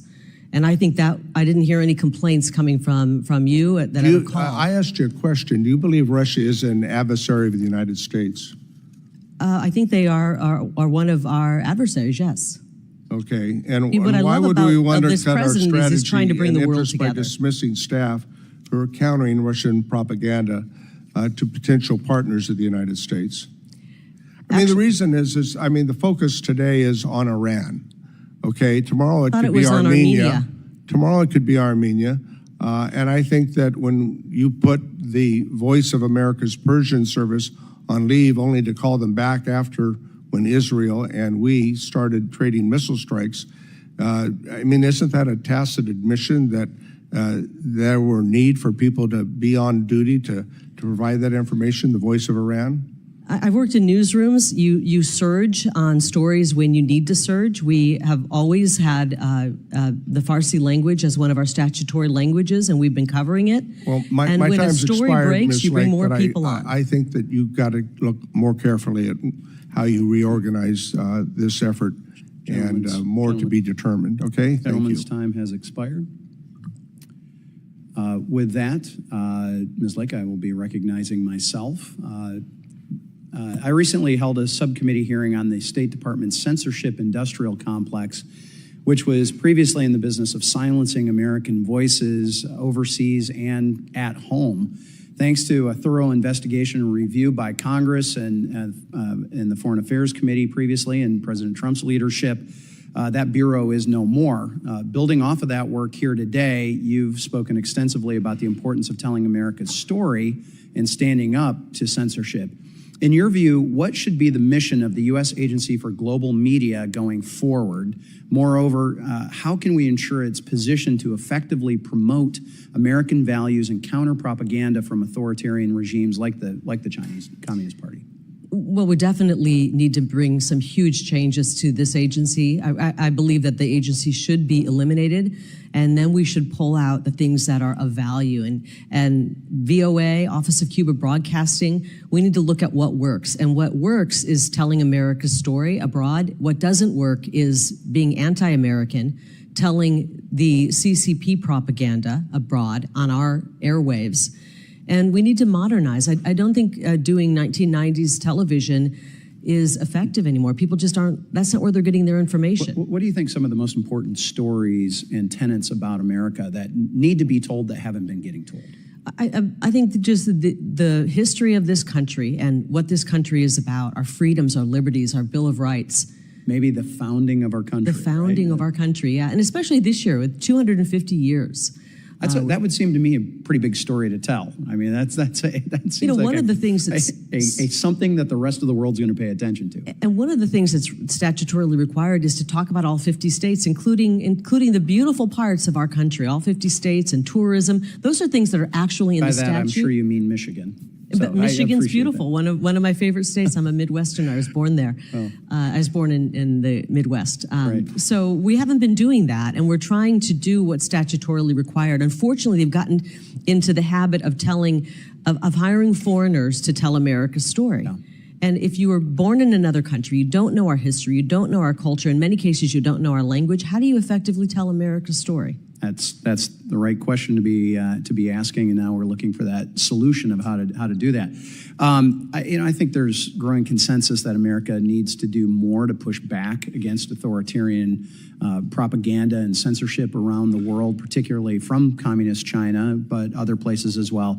I have a specific example from Southwest Michigan. I happen to represent a significant Burmese population in my district, many of whom with family and friends still subjected to the authoritarian military junta's role in Burma and their rule there. Many of these people have relied on Voice of America Burmese service to expose the malign activities of the CCP in its manipulation of the Burmese military junta, and oftentimes drive a more profound skepticism of Beijing's intentions.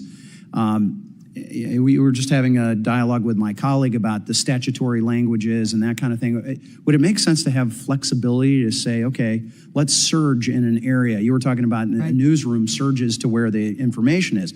Wouldn't it make sense to have some flexibility to say, okay, you know what? Burma is a place that we need to be paying attention to, and so and move some of those assets around. Absolutely. But I'm curious, what role do you see organizations like USAGM, and you were just talking about possibly eliminating them, playing in the global information fight? What reforms do you prioritize to ensure that we're winning the battle? That's the most important thing. Well, for starters, I'm going to prioritize making sure that we're getting out information that is not anti-American. That would be very disastrous, and we've done that in the past, and we don't want to do that anymore. And I'm going to work to make sure that's not happening. But you're right. We need to search. There's no expiration date on anything in the government. You know, if we are working to see to it that people of an oppressed nation are getting information, to know there are options out there, to know that there's a better way. And then when that nation is no longer being oppressed, we continue to operate there. It just doesn't make sense. But what they've done over the years, 84 years, is expand, collecting more languages, covering more languages that we don't necessarily have to be covering. You know, one of our success stories is Office of Cuba broadcasting directly into Cuba and getting into the ears and the hearts of the people of Cuba. But there will come a day where I believe there will be freedom for the people of Cuba. And then do we need to still continue to broadcast in? That's a question that needs to be asked. So we should have expiration dates when it's mission accomplished. It doesn't mean we continue to pour tens of millions of dollars more into it. I appreciate that. My time has expired. With that, the chair recognizes Ms. Jayapal from Washington for 5 minutes. Thank you so much, Mr. Chairman. Thank you for being here, Ms. Lake. The U.S. Agency for Global Media is tasked with providing unbiased news worldwide to over 427 million listeners, many of whom live in countries without freedom of press or freedom of the speech. And it is your job to promote the American ideals of freedom and democracy. So I wanted to start just by confirming, do you support democracy or authoritarianism? I think that's pretty obvious. I support freedom and democracy. Democracy. Great. Would you agree that accepting the results of a fair and free election are critical to a functioning democracy? Would you agree that standing up and cheering for a cancer survivor would have been the nice thing to do? Ms. Lake, this is my time. Okay. Would you accept that accepting the results of a free and fair election are critical to a functioning democracy? It's a yes or no question. Do you think it's essential for democracy to have a free and fair election? We need free and fair elections. Free and fair sadly, elections, we don't great. have Thank them. you so much. And yet, you have, to this day, refused to acknowledge that President Trump lost the 2020 election, something that even members of President Trump's own Justice Department have admitted and multiple lawsuits have shown. And we heard my colleague from Arizona talk about what happened in Arizona. So it concerns me that you are now tasked with this responsibility of ensuring democracy around the world when you won't even accept a free and fair election.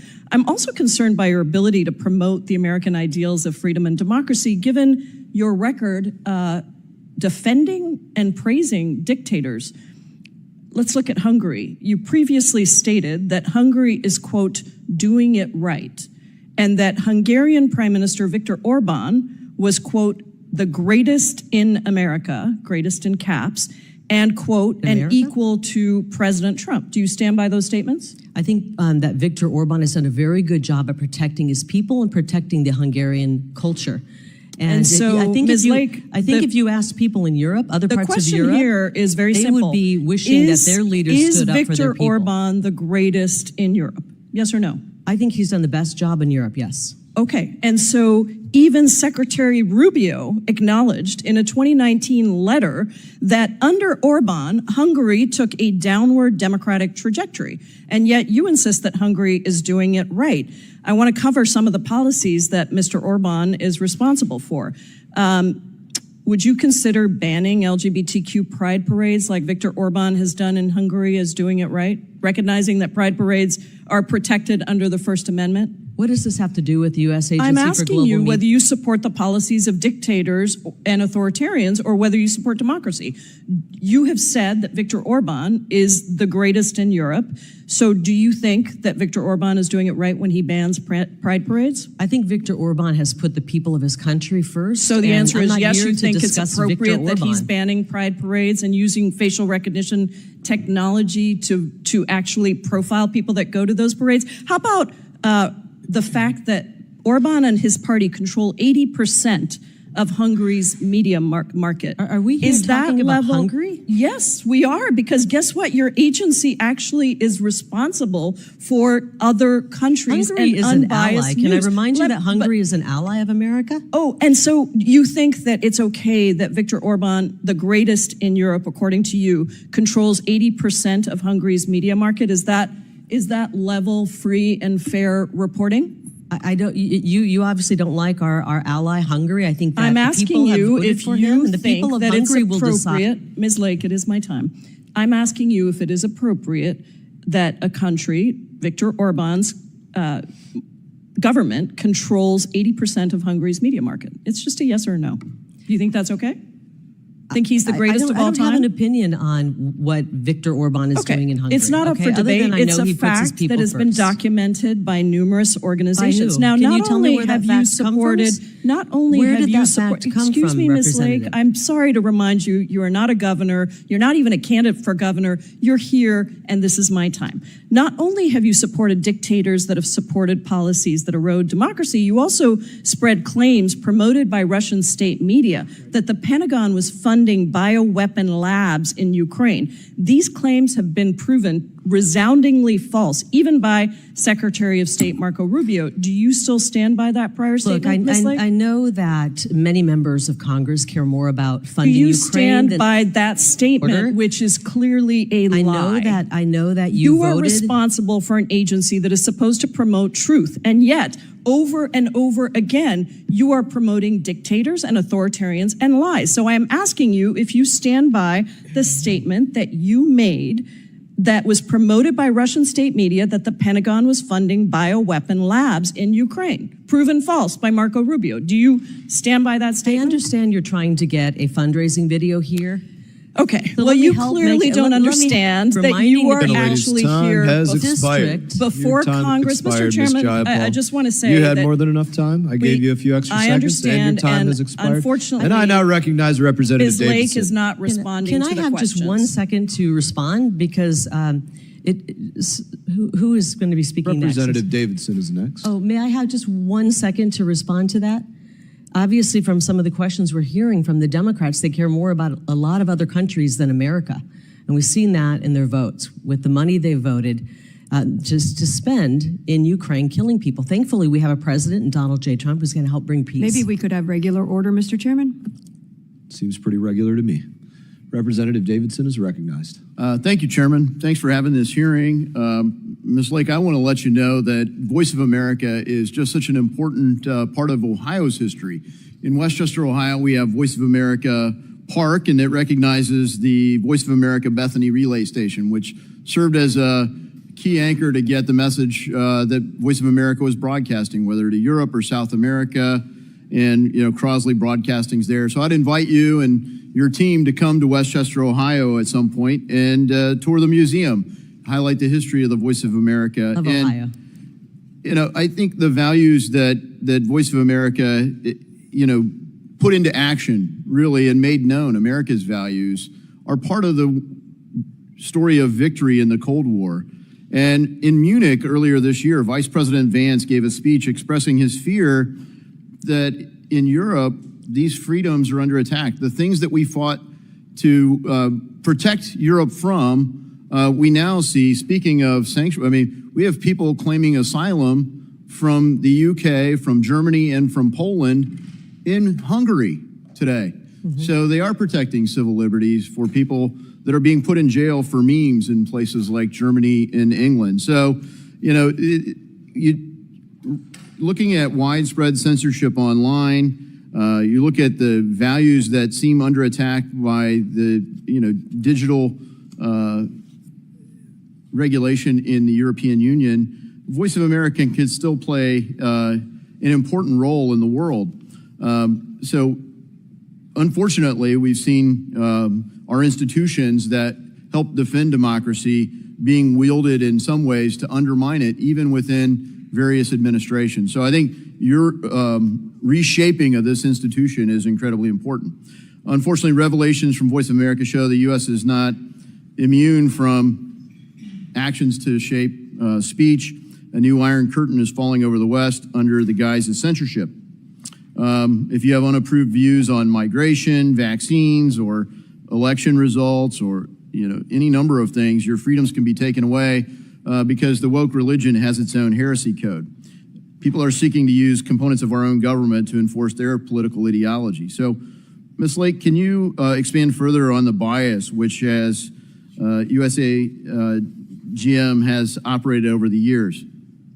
I would love to. I mean, actually, I wish I didn't have to. I wish that I could report to you that there was no bias, but there's been a lot of bias. And I've got just a few headlines here. This one says, Voice of America slants news, delays Biden's debate stumble story. Voice of America election news went from 1996 to 2020, went from balance to bias. Will Voice of America campaign video that they ran for Biden help him win Michigan? Why is Voice of America getting involved in politics? How about this one? Voice of America director Amanda Bennett resigned amid accusations of failing to stop China and Iran propaganda in VOA programs. And guess what? She was then hired back by Joe Biden to run the agency and nearly ran it into the ground. She's the one responsible for a $250 million 15-year lease in a swanky high-rise that they were going to put VOA in had I not stopped it. And this high-rise isn't even equipped to do broadcasting. That was going to cost the American taxpayer another $100 million at least. When are we going to start putting the American people first? Yeah, thanks for highlighting that. America's resources should advance America's interest, and thanks for being a good custodian of that. Reading in background for this, I was stunned to find that Voice of America's former associate editor for news standards, Carol Grunsberg, directed staff to, quote, avoid calling Hamas and its members terrorists, in quotes. Why do you think Voice of America was hesitant to call Hamas and its members terrorists? Because, as I've mentioned, there's a true bias going on.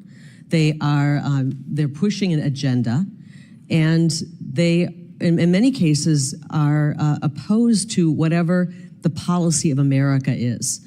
And they have completely gone off the rails, and we need to get them back on the rails. And that's what we're doing. We're reducing the size of this. And in many ways, maybe the people reporting were actually okay with a terrorist attack like that. Yeah, thanks for highlighting the concern on security risks. I mean, in your testimony, you discuss how many individuals have granted access to secure government facilities or IT systems via false Social Security numbers or other false credentials. It's especially disorienting to hear about large numbers of staff receiving clearances and access to sensitive material when House of Representatives can't even get clearances for some of our staff members. What steps are you taking to clean up the clearance rosters? Well, right now we have a director of security who's doing an incredible job trying to clean up the mess. And one of the things we're doing is reducing the number of people who have security clearances. I think one of the members said, why does a reporter need a security clearance? I think it was the chairman who said that. And we went through and we are starting to weed out and pare down that list. We took all of the presidents of the various grantees. Those are not government employees. They all had top secret clearances, and we revoked that, and they cried like crazy when we did it, but there's no reason to have that. RFA, Radio Free Asia, asked our security director if we would build a SCIF in their facility. Why on earth would they need a SCIF? So we're doing everything we can to try to get things back under control, but I think President Trump has the right idea. We need to eliminate this agency, find what's salvageable, and move it over to the Department of State. Thank you so much for that clarity. And, certainly we're not going to broadcast classified information. So thank you for safeguarding it. Chair now recognizes Representative Olszewski. Thank you, Mr. Chairman, and thank you to Chairman Ranking Member Meeks for convening this hearing. Thank you, Ms. Lake, for joining us today. I am a new member on this committee, but in just the past few months, I've seen how important in person the Voice of America, Radio Free Europe, and other USAGM outlets are to Americans and to our allies. It's vital to diplomacy. It connects and informs people as we seek to promote our democracy and our freedom around the world. Indeed, VOA and USAGM outlets are American soft power weapons. And central to the mission of an international broadcasting agency is truth and is balance. What we share with the world should be rooted in fact so that America maintains its credibility on the world stage. I'm sharing these concerns because I recently know through my travel and in some countries that AGM is the sole source of credible information. I was just in Taiwan, where government officials and NGOs made it clear Radio Free Asia is an indispensable tool against PRC misinformation and aggression. And to that end, Mr. Chairman, I'd like to enter 2 articles into the record, one from Politico, Moscow and Beijing rejoicing at looming death of Radio Free Europe, VOA, and another one from the Washington Post, Chinese propaganda surges as the U.S. defunds Radio Free Asia. Without objection. Thank you. Ms. Lake, I have just a few questions today. I hope the first one is pretty simple. Yes or no, do you believe in the mission of USAGM and its grantees are important? It's really like the yes or no answers, I think that's a don't pretty easy one, but... I believe in the mission. I wish that it were followed. Okay, and I appreciate that, but worry that, as my colleagues have shared, executing on that mission is very difficult with an administration that is gutting our only way in some parts of the world of sharing the most, in the most oppressive of media markets, information that needs to be shared. Media reports, for example, indicated that VOA broadcast just 75 minutes of content to its audience in Iran over the past few days, knowing that we used to broadcast 24/7.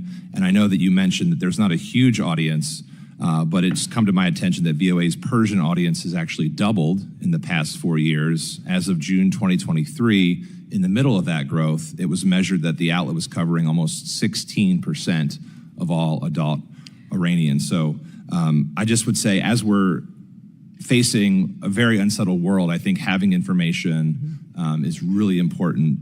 And so I think that is perhaps why we're seeing, as in the articles I shared, that our adversaries are in fact celebrating this retrenchment from our involvement. I'd like to read an article. You know, can I say something about that? I think I'll give you an opportunity, ma'am. might be I'm happy to give you an opportunity. Quote, the so-called beacon of freedom, VOA, has now been discarded by its own government like a dirty rag. This is from the Chinese Communist Party's owned Global Times paper. Chinese Ministry of Foreign Affairs spokesman Mao Ning seems to agree with your characterization of VOA as, quote, a lie factory that stirs up conflict, with a notorious track record in their China coverage. I guess my question to you, is it concerning, or should it be concerning to us as members of this committee, that you share the same opinion as a Chinese Communist government spokesperson? The Chinese government, if they are upset about having less coverage, it's because they were in control of a lot of our coverage. The CCP, and I think you came in late, actually no, ma'am, I've been here the entire time. Oh, I'm sorry, I didn't notice. The CCP has more control over what we put out editorially than people who are management at the agency. Do you think that's okay? No, I think we should be putting out truthful information, and sometimes, and as you see here, the former leader, and we should go after that. And sometimes, but what I do, what is concerning to me is if you, and you've already said that your goal ultimately is to move this agency and its independence, which is truly a core pillar of journalism. As someone who is in journalism, having that independence is absolutely important. There's no other way that we're going to be a credible source to the world. If other governments and other members of countries see what we're doing, I mean, first of all, we're not communicating, but when we do, they have to know that the information is real, it's authentic, and it's actually advancing American interests. I very much look forward to working with my colleagues on the committee here so that we can make sure the information is truthful, it is factual, and that it advances American interests. You have my commitment to work with you on that, but we have to make sure that we're actually promoting those interests through supporting this work. Hopefully we can root out the Russian, Chinese, Iranian propaganda that has been prevalent on our airwaves at VOA, and we're going to work to do that. Chair now recognizes Representative Barr. Thank you, Mr. Chairman. Ms. Lake, I'm sorry you've had to endure these ad hominem attacks, which are clearly designed to shift focus away from the patriotic work that you're doing to honor hardworking American taxpayers, and make sure not only that you're cleaning out the corruption and, frankly, the rot within this agency, but actually advancing American national security as opposed to actively undermining it. That's right. And to my colleague who just asked you about Beijing and Beijing rejoicing, the reason why Beijing needs to be a focus of this conversation is we need to be asking the question, I think you just did, why is the Chinese Communist Party in charge of VOA? Why are they running VOA? Past leadership of the VOA Mandarin language service conducted annual meetings with the Chinese embassy in Washington, D.C., allowing Chinese embassy officials to opine and make suggestions on VOA Mandarin language service content. Chinese Communist Party officials have also reached out to VOA hosts to convince them to be more supportive of the communist regime, and the outcomes have actually rewarded the CCP's efforts. VOA's Mandarin language service personalities have hosted events at the Chinese embassy, and one of VOA's television editors even publicly pledged his allegiance to the People's Republic of China at a Chinese embassy event. Is this correct? This is correct. This is correct. And whistleblowers in the agency and in the Mandarin service who tried to stop that were fired or got so burned out trying to stop it, they left the job.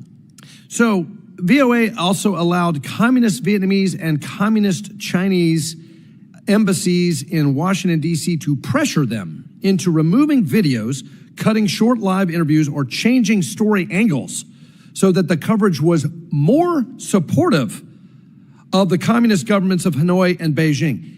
Is this the voice of America, or is this the voice of Beijing? Some have said it's the voice of anti-America. Yeah, so I think that your efforts to reform the agency are vital to American national security. Why are we allowing the CCP to run the VOA newsroom while the U.S. taxpayer is on the hook for this? Are any of these VOA employees who acted on behalf of the Chinese Communist Party, are they still employed? It's possible. We're working to try to figure that out. But unfortunately, when you do a reduction in force, it's called a RIF, and we are reducing the number of people who work at Voice of America. You can't, typical government fashion, you can't say, hey, we'd like to keep certain people because they are people who are performing well and doing a good job. You can't do that in the government. You just remove positions. And so we are shedding some of the positions, making the force lean and mean and ready to operate. And we can surge when a big story breaks. We can surge. We've got additional funding to do that by pulling back some of the funding from the grantees. We have about $17.3 million. So when we have to surge to cover something that's breaking, we can do that. So Dan Robinson, a 34-year veteran of VOA and a former White House correspondent, here's what he wrote. I have monitored the agency's bureaucracy along with many of its reporters and concluded that it has essentially become a hubris-filled rogue operation, often reflecting leftist bias aligned with partisan national media. It has sought to avoid accountability for violations of journalistic standards and mismanagement. We've got great examples of this, even in the Oval Office. A former VOA associate editor Carol Gruensberg directed staff to, quote, avoid calling Hamas and its members terrorists. Again, this is not the voice of America. This is the voice of America's enemies. And I thank you for trying to clean up the mess. And last question, you've heard a lot of language like a vacuum and gutting and dismantling. I want you, Ms. Lake, to clear the record once and for all in this final question. Address the hysteria from the administration's critics here and clarify what is the administration's objective here. Is it to end U.S. international broadcasting, or is the goal to reform the agency so that actually is the voice of America and not the voice against America? I believe that the goal of the administration is to reform the agency, but to eliminate, to reform our messaging, but to eliminate a corrupt agency. We don't need USAGM to get a message out, a positive pro-America message out. We can do this through other methods. Well, deep state bias is one thing, mismanagement, corruption is one thing, but when you are actively undermining American national security, this agency needs massive reform, and I thank you for leading it. Thank you. Yield back. Chair now recognizes Representative Kamlager Dove. Thank you, Mr. Chair and Ranking Member, and thank you, Ms. Lake, for joining us today. I'm deeply concerned that what the Trump administration is doing to VOA and all of the independent broadcast networks is harming the United States and serving our adversaries. It seems like everyone is sort of saying the same thing, even though they're using different examples. So, Ms. Lake, this is an easy question. Is it your goal to advance U.S. interests or the interests of our adversaries? We want to make sure we are advancing U.S. interests. Great, thank you. And earlier, because I too have been here, a question was asked of you about Russia invading Ukraine and if Russia was an adversary. And you answered that question, but I would like it if you could just answer it again. Do you believe that Russia is one of our adversaries? Yes. Okay, thank you. I do too. So when Trump decided to gut USAGM, the head of Russia Today, the Kremlin's state-controlled news broadcaster, actually said, quote, "Today is a holiday for me and my colleagues at RT and Sputnik. This is an awesome decision by Trump." So, Ms. Lake, why do you think the head of Russia Today would say this is an awesome decision by Trump? I'm really disturbed that we were spreading Russian propaganda and hiring Russian spies at Voice of America. Have you ever thought about that? Well, allegedly, there is a Russian operative in the White House Office of Personnel, but you're not asking me questions, I'm asking you questions. The question is, why do you think the head of Russia Today would say this is an awesome decision by Trump? I don't know. Okay, well, I think... Have you talked to But at least you're honest when you say you don't know. I think that the answer is obvious, and that crippling Voice of America actually allows Russia Today to spread propaganda without any opposition. And in fact, the PRC had a similar response. And in earlier lines of questioning, people suggested that the CCP was running VOA. You sort of inferred that they have more control over VOA. Beijing was running the VOA, had people in there. So the Global Times, a Chinese state media outlet that spreads CCP talking points, also celebrated your actions and called VOA, quote, a lie factory, pointing to their reports on human rights abuses in Xinjiang. And the Global Times also called VOA, quote, thoroughly biased propaganda poison. I feel like I have also heard that phrase used by members from across the aisle, my colleagues. And that line also could have been pulled right out of your opening statement. So, Ms. Lake, do you think that VOA's reporting on China's genocide against the Uyghurs is a lie? You know, there's been some good reporting at VOA. I'm not saying all of it has been bad, but any time we're doing Chinese propaganda, when VOA decided to do a 2-minute Chinese propaganda video and produce it, I got a problem with that. And I have a feeling that the men and women across this country do. Something that many well. of our allies also care about. And we know China's position on the Uyghurs. And so I think it's important that we report on that, and we do so in a true and factual basis. And I also think it's important to say that if you are dismantling, if you are crippling, even if you're arbitrarily shrinking without a plan, because we've heard you answer questions, but we have not been shared any kind of plan, that dismantling an agency that counters PRC propaganda and allowing it to go unchecked is something we should be talking about. Well, if we're not here, then we propaganda from the CCP. If we're not here, then we cannot counter it. And I know you have talked about what just happened with Iran, how everybody got put on administrative leave, and then the strikes happened, and then you asked people to come back because I guess somebody had a WTF moment. But then right after that, there was a reduction in force, which you just alluded to permanently eradicate many of their jobs. And so I am just saying that we have to have folks in place to respond to crises, immediate, emergent, on the horizon, and we can't do it with only 2 people in an office using a smartphone, waiting to get direction from a security advisor who hasn't even been confirmed or brought up for confirmation from the Senate. And with that, I yield back. Gentlelady's time has expired. I can say for myself, I appreciate that a lot in journalism are freelance journalists. and they're not constantly on the payroll. I think it's a good model that the U.S. government should look at. When are they needed and when are they not? Chair now recognizes Representative Baird. Thank you, Mr. Chairman. And Ms. Lake, we really appreciate what you're trying to do in the reform and really appreciate you being here. You know, my question focused on, I know some of my colleagues and the public observers are really concerned about what's happening in the USAGM and are unhappy about what seems to be reducing its capacity to communicate with foreign national populations around the world. Of those, you know, Chinese, North Koreans, Cubans, Venezuelans, Russians, and Iranians. They further claim that our reduction in withdrawal from the broadcasting spaces will create a vacuum that these other governments, many of which are communist governments, will be happy to fill. I'm not sure that I agree with that at all, but I would ask you, how would you respond to these critics for your current efforts to consolidate broadcasting efforts?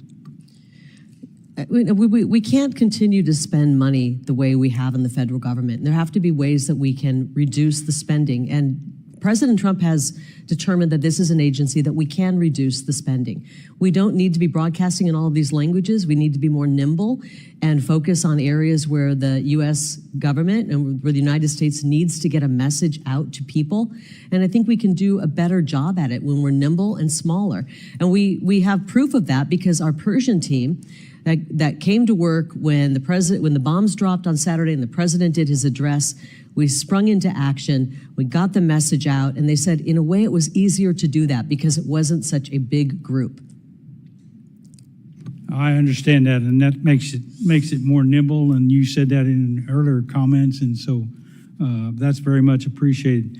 So do you think the United States needs to fund the international broadcasting operations into all of these and other countries in order to influence those populations? Do you think we have the ability to influence populations, and getting that information to those populations is worthwhile? I think we have the ability. Information it can be used to influence people in many different forms, whether it be through social media, and governments are doing this. They're seeding narratives on social media. It's how things are done. China's doing it, Russia's doing it, America's doing it. The question is, do we need to spend the money that we are spending? Do we need to spend nearly $1 billion? Should we be spending hard-earned tax dollars supporting and sponsoring an Afghan cricket team? Should we be putting $100,000 towards sponsoring an Afghan cricket team? Is that the best use of the money? Is that what we're supposed to do with it, or are we supposed to be telling America's story abroad? There's so much misuse of public dollars in this agency that it needs to be scrapped, and we need to salvage what we can. But it's really like a rotten piece of fish. And you're looking at it and you're saying, is there anything we can pull out of here and eat? And it's best to just scrap the whole thing and start over. And I think that's the way we should go forward. That's my personal opinion.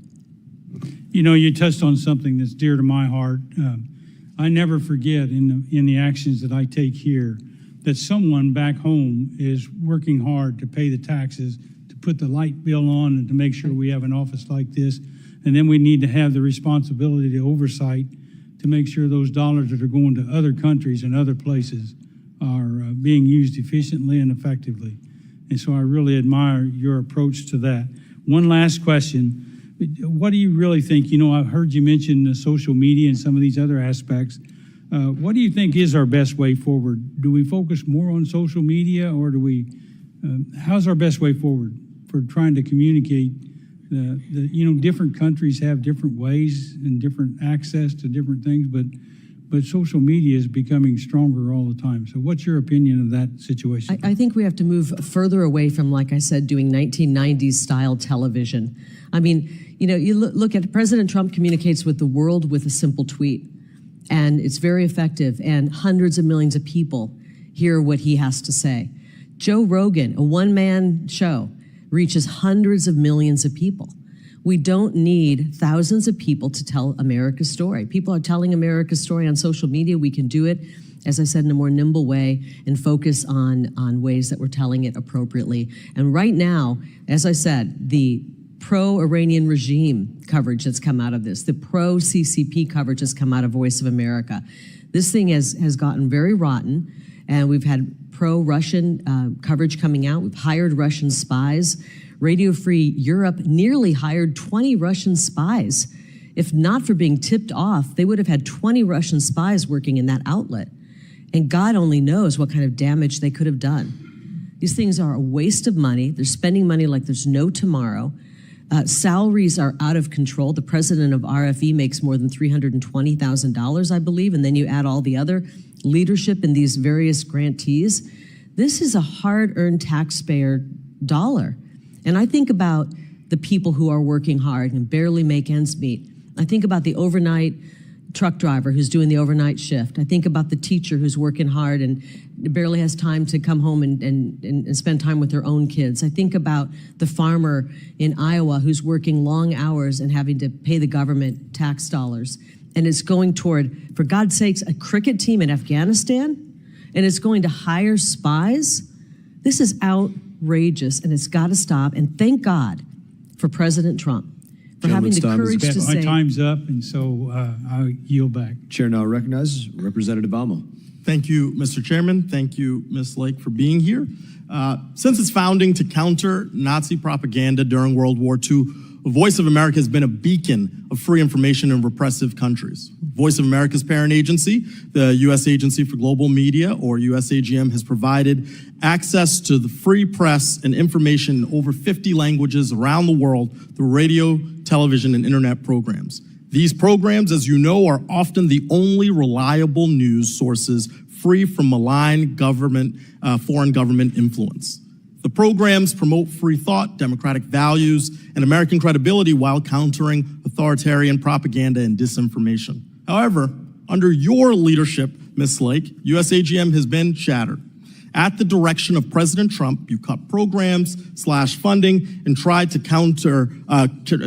shutter our global news network. Now journalists are in increased danger, and reliable news is no longer accessible for millions around the world. The editor of the Russian state media network, Russia Today, celebrated your work to close Radio Free Europe, another USAGM subsidiary, saying, quote, "We couldn't shut them down, unfortunately, but America did it so itself."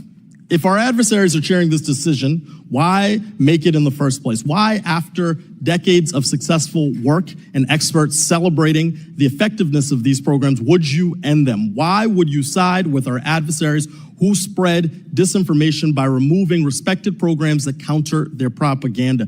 Maybe it's just your track record and history of attacking the media. You know, during your first failed run for public office for governor of Arizona, you called reporters the right hand of the devil. Maybe it's because you have a history of sharing disinformation yourself. You refuse to admit still who won the 2020 presidential election, falsely claiming it was a rigged election. You called the January 6th insurrection here at the Capitol a staged riot. You refuse to admit you lost, both in 2022 in a gubernatorial race and in 2024 for the U.S. Senate. The disinformation you spread during your failed campaigns were paper cuts, however, compared to the gaping wounds that will take root around the world because of your destruction of USAGM. Our adversaries are already filling the massive information hole left by USAGM. The 60 shortwave radio stations Radio Free Asia used to distribute its broadcasts have been silenced since you shut them down in March. And at the same time, China has added 80 new state media frequencies to increase the spread of their propaganda. So instead of listening to free press and trusted news from Radio Free Asia, nearly 60 million people are forced to turn to the Chinese Communist Party. The spread of CCP disinformation is alarming. In Xinjiang, where Radio Free Asia brought global attention to the Uyghur genocide, as the CCP worked overtime to hide this genocide by imprisoning Uyghur journalists, spreading propaganda, and controlling news, Radio Free Asia fought back to share the true story. The CCP tried to shut down Radio Free Asia's operations. They jammed signals and arrested and intimidated journalists and their families. It did not work. Thanks to Radio Free Asia, the world knows the truth. It was spreading in China too because they translated stories into different dialects. Or at least it was, until you took over USAGM and aided and the CCP by stopping their work. That's your legacy. You told the media that you would be their worst, quote, freaking nightmare. You do seem to be a bit of a nightmare to the free press, a nightmare to the truth in general, but not our adversaries. They seem very comfortable. So I've got a simple question for you, Ms. Lake. Why are you helping authoritarian governments lie to their people? I can see why maybe China would be upset, because they lost that VOA is slimming down, because they lost their ability to push their propaganda through the VOA, which they were doing. I don't know if you were here earlier, but the CCP... I've been watching you. Don't worry. The CCP has a lot of control over what kind of content VOA does. You know who doesn't have control? People running the agency. The VOA could do a hit piece on you. They could lie about you. They could put the most heinous story out about you. And guess what, Representative Amo? You couldn't pick up the phone call and say, please don't do that. It's not true. They would sue you for a firewall violation. So we got to get a handle about what message we're putting out. And sadly, it hasn't been rainbows and lollipops, okay? We've been putting out a lot of anti-America propaganda, Russian propaganda. My time has expired. Okay, great. I yield back. Gentleman's time has expired. And I would remind my colleagues as well, it could be any one of them that was targeted by U.S. Agency of Global Media and by individuals inside of the headquarters on either side of the aisle. I look forward to hearing the results of that investigation. Chair now recognizes Representative McKenzie. Thank you, Mr. Chairman, and thank you, Ms. Lake, for joining us today. I think it is imperative that we recognize the challenge that VOA faces in terms of the infiltration that we've been talking about during this hearing, of the anti-American information that has been put out, whether it's pro-Russia, pro-China. All of this is problematic. And I think it's also a problem that members on this committee aren't willing to recognize that problem. If we can't all come together and recognize the fact that this organization and this agency is conflicted in many ways, I don't know how we're going to address the problem. So I appreciate the fact that you've recognized that, and your reform efforts are critical. If we want to actually advance America's interests around the world, get out this truthful information, we need to make sure that we are then going to be in a position to spend the dollars that we're appropriating for this program effectively. So the question that I have relates to two, I think, misuses of public funds. The first is about a lease. So we have a video that has been provided that shows a facility that was leased for 15 years, $250 million of taxpayer money to lease this lavish building in downtown Washington, D.C. on Pennsylvania Avenue. Nice. Yet at the same time, they are still occupying the Cohen building.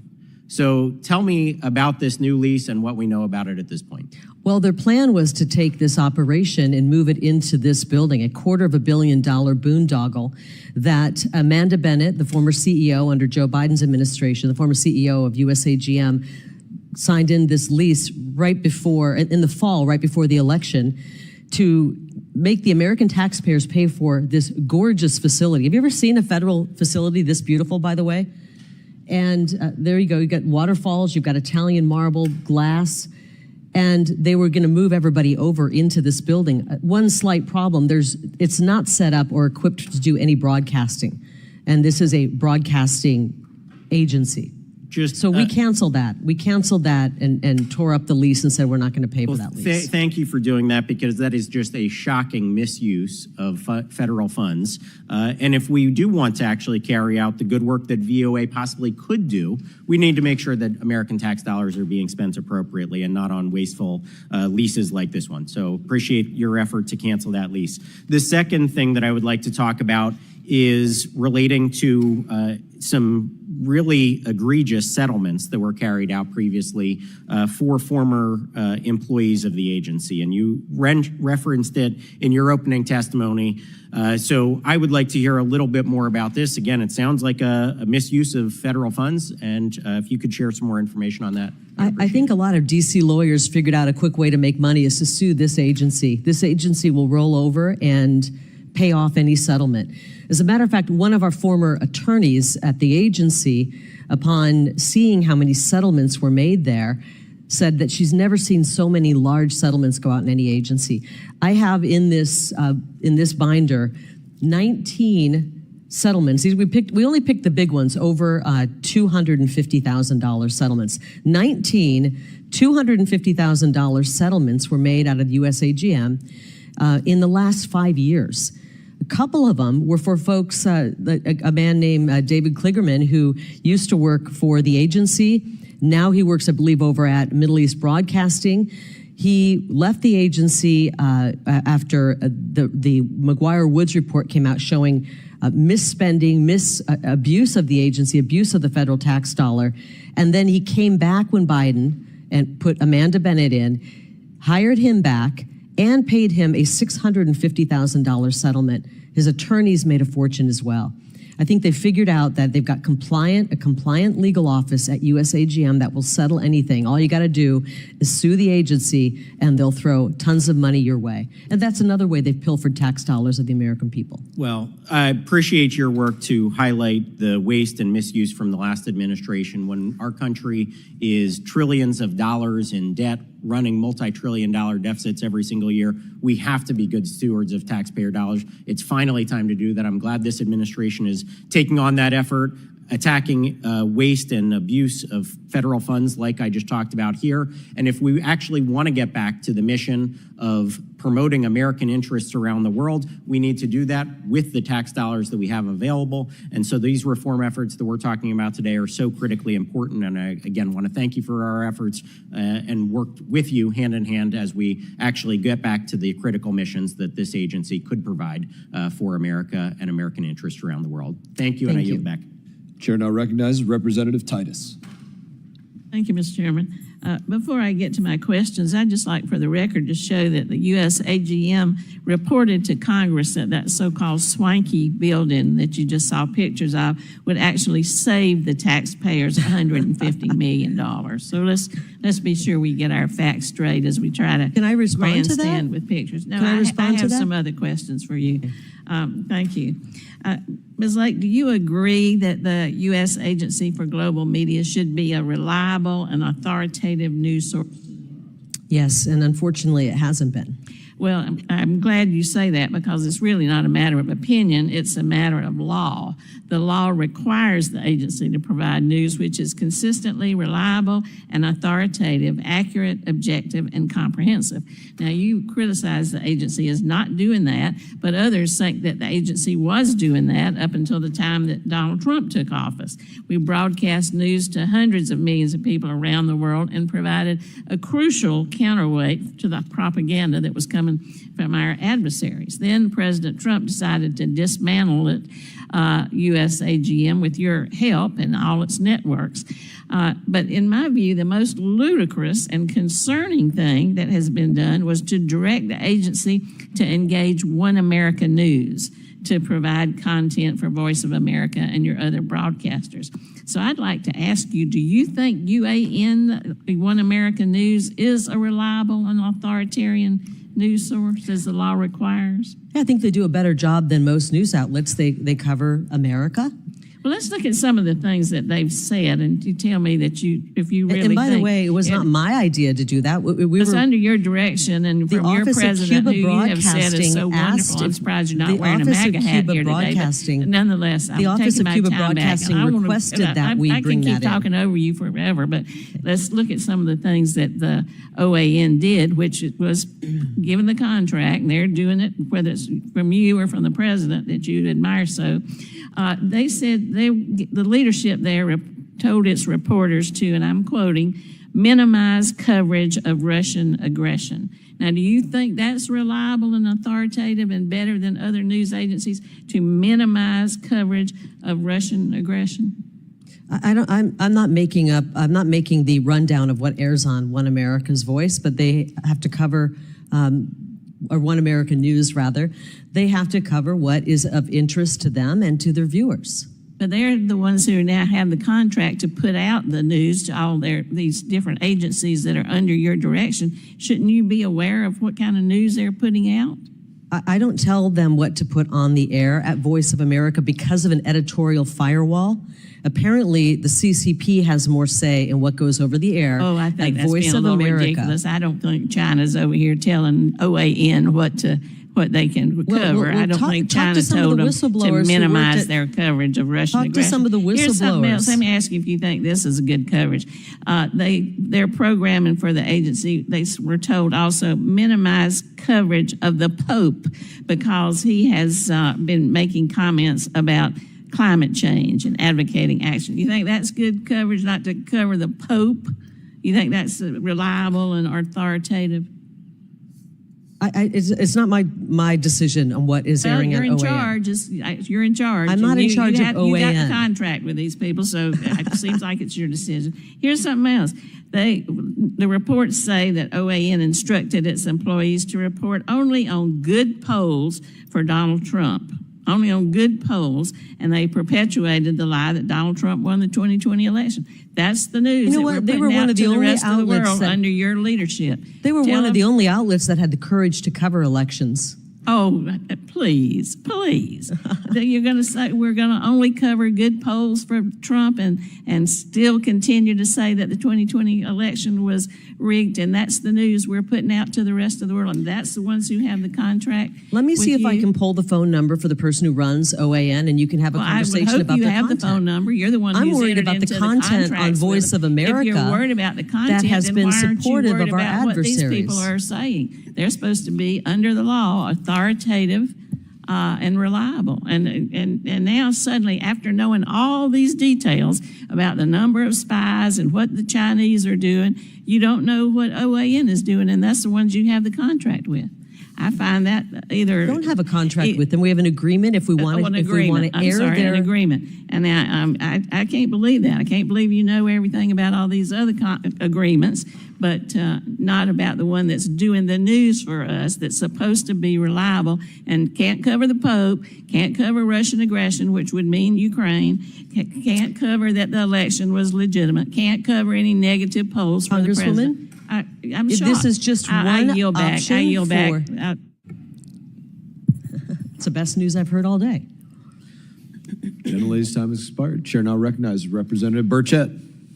Thank you, Mr. Chairman. Thank you, ma'am, for being here. I think what you're seeing on display here today is the far left is sacrificing their moderate, a lot of their moderate members just to protect themselves. I think they're more important to stay in their corrupt little cocoon of power than to do what's right for this country. And I want to thank you, ma'am, for the work you've done. I noticed you were talking about real estate. I didn't have it in my notes, but I remembered in another hearing that we had in an empty building that we were renting out that Chairman Green had us, Marjorie Taylor Greene had us in the Doge subcommittee that I asked a question about the members of Congress own real estate that's being rented to the federal government, and the answer was yes. And if we had legitimate media in this country, that would have been a 60-minute story.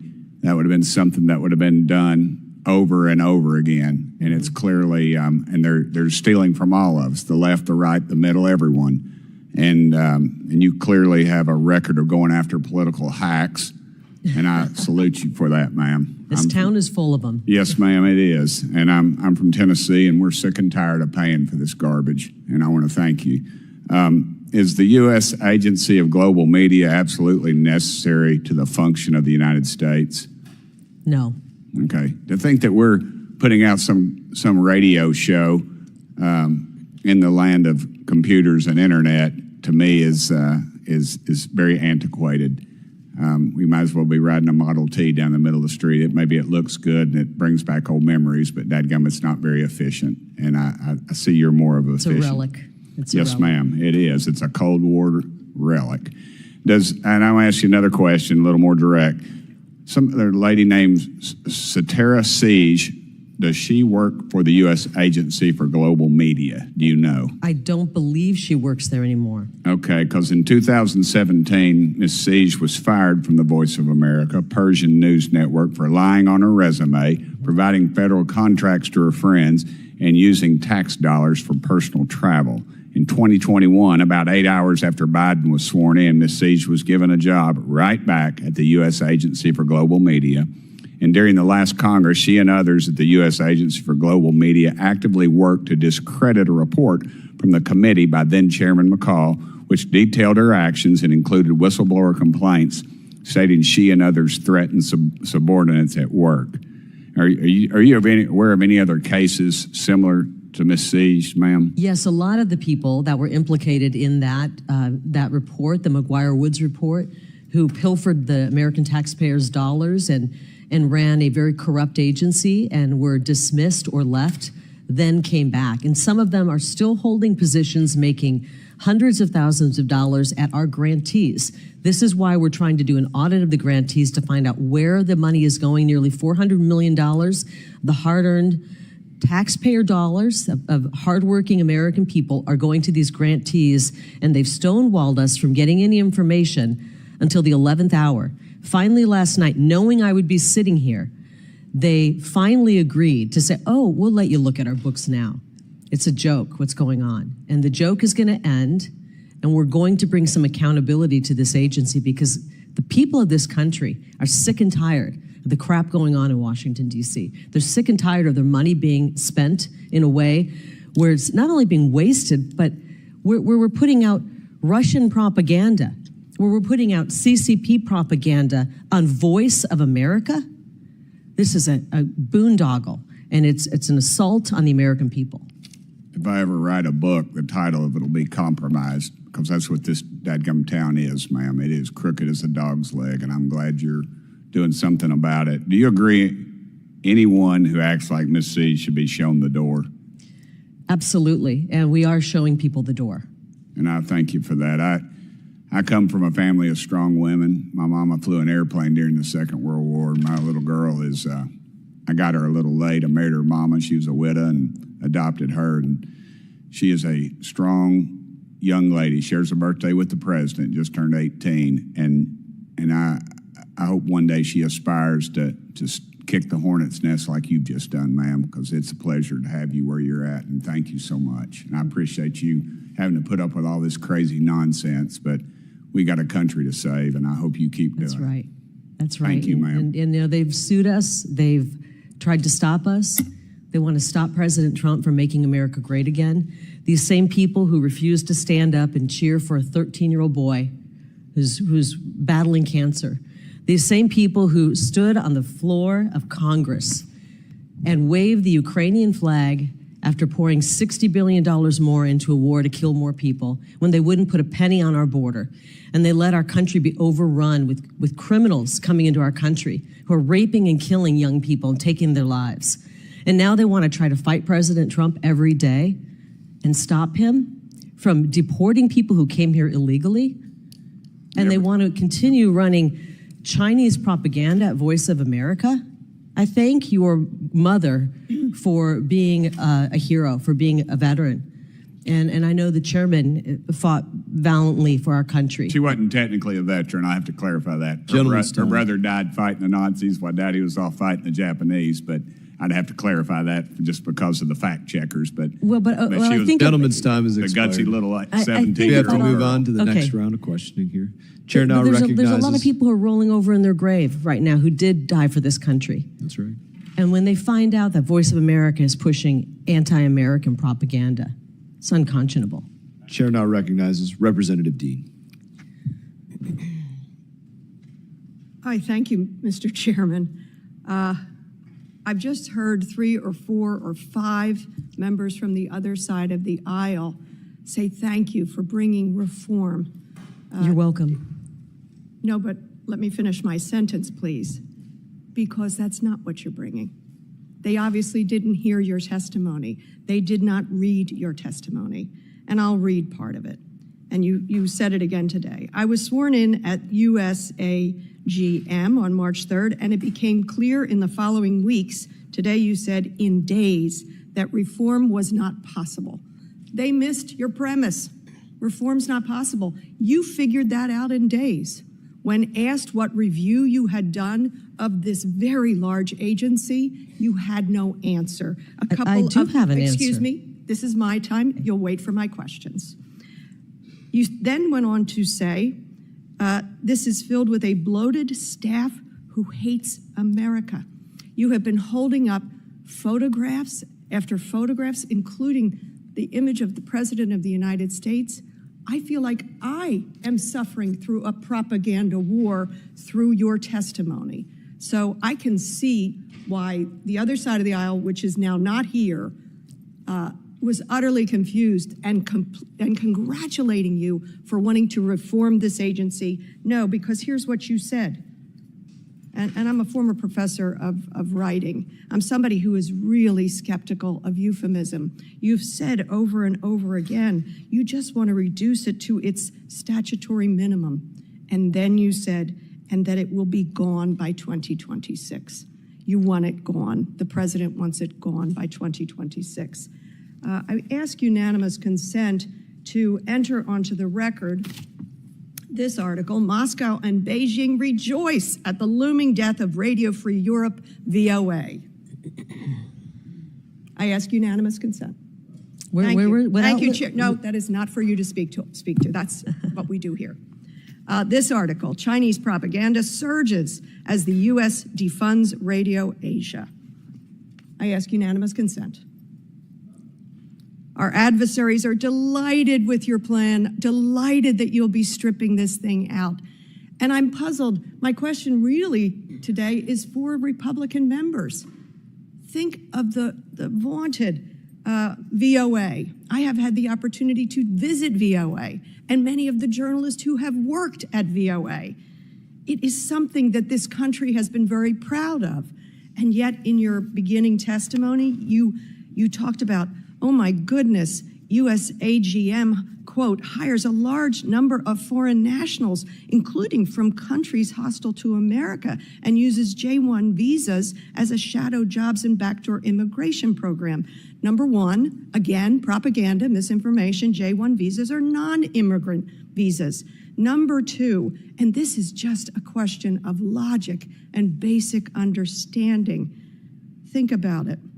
Many of the journalists who report through these supported networks are native to the countries in which it is critical to transmit accurate, factual, and legal, linguistically fluent information.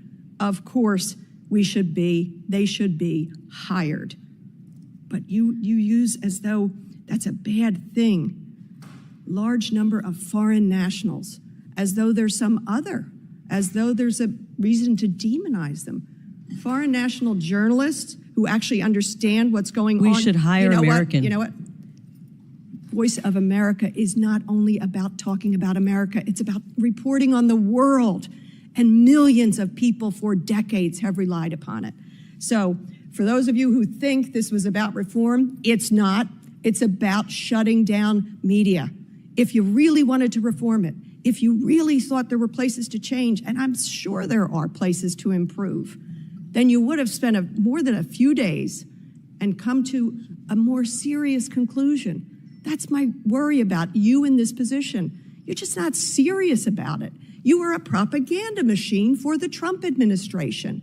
It is an incompetent review that you have completed. Well, actually, you didn't complete it. It sounds like you never even started it. You didn't interview anybody. You've never run an agency like this. You're a former journalist, apparently, allegedly. Although I don't trust your journalistic integrity when you hold up a single picture of a newsroom at a single moment in time and think that reveals anything. It reveals nothing. It's evidence of nothing. I don't know if they all just went to lunch. Who knows what that's a picture of? Have you ever worked in a newsroom? Your journalistic integrity, I've been to many newsrooms. Your journalistic integrity is shot. My son has an expression that he taught me years ago, that trust and credibility is gained in drops and poured out in buckets. Sadly, you have poured out that trust and credibility over years. But I see why Mr. Trump put you in this position. He doesn't want a free press. He doesn't want Americans, soldiers across this globe hearing the facts of what's going on. He doesn't want our adversaries to actually know what's going on. Look at what we're up to today.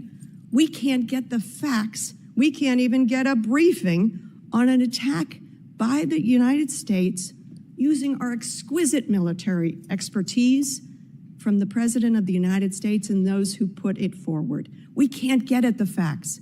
All we're getting is propaganda. Totally obliterated the nuclear program of Iran. We have to rely upon that as our news source. I'll be going to a skiff to try to get whatever little information we can. But honest to goodness, I have no question for you, because you don't have any credibility. You have misled this other side of the aisle with some notion of reform. When you even say you don't want reform, you just want to collapse the doggone thing. You fired people. You let people go. You misled this committee, worrying about who was vetting the hires. You didn't bother to say that in 2018 to 2021, the new hires were vetted by DOD. You've misled this committee. You're misleading America. You did it in your own state through your own elections. You did it with the presidential election. You've lost your credibility. You've poured it out in buckets, and I yield the remainder of my time. Any way I can respond to some of that? I didn't. I can? Okay, well, let's start. I agree that we have an exquisite military. I've never heard it referred to by that, and I think that you would have been fighting, and hopefully you were fighting, Representative, when our military were being summarily fired because they didn't want to get an experimental shot. So hopefully you were sitting in that chair, standing up for the men and women in our military, being fired from the military. And hopefully you are opposed to the CCP propaganda that has snuck in to the VOA. But I'm not sure if you are. And you talk about, you talk about me being upset that we're hiring foreign nationals. Madam Chairwoman, I really am not asking for any response, so I would ask that this stop. I don't know whose time she is on.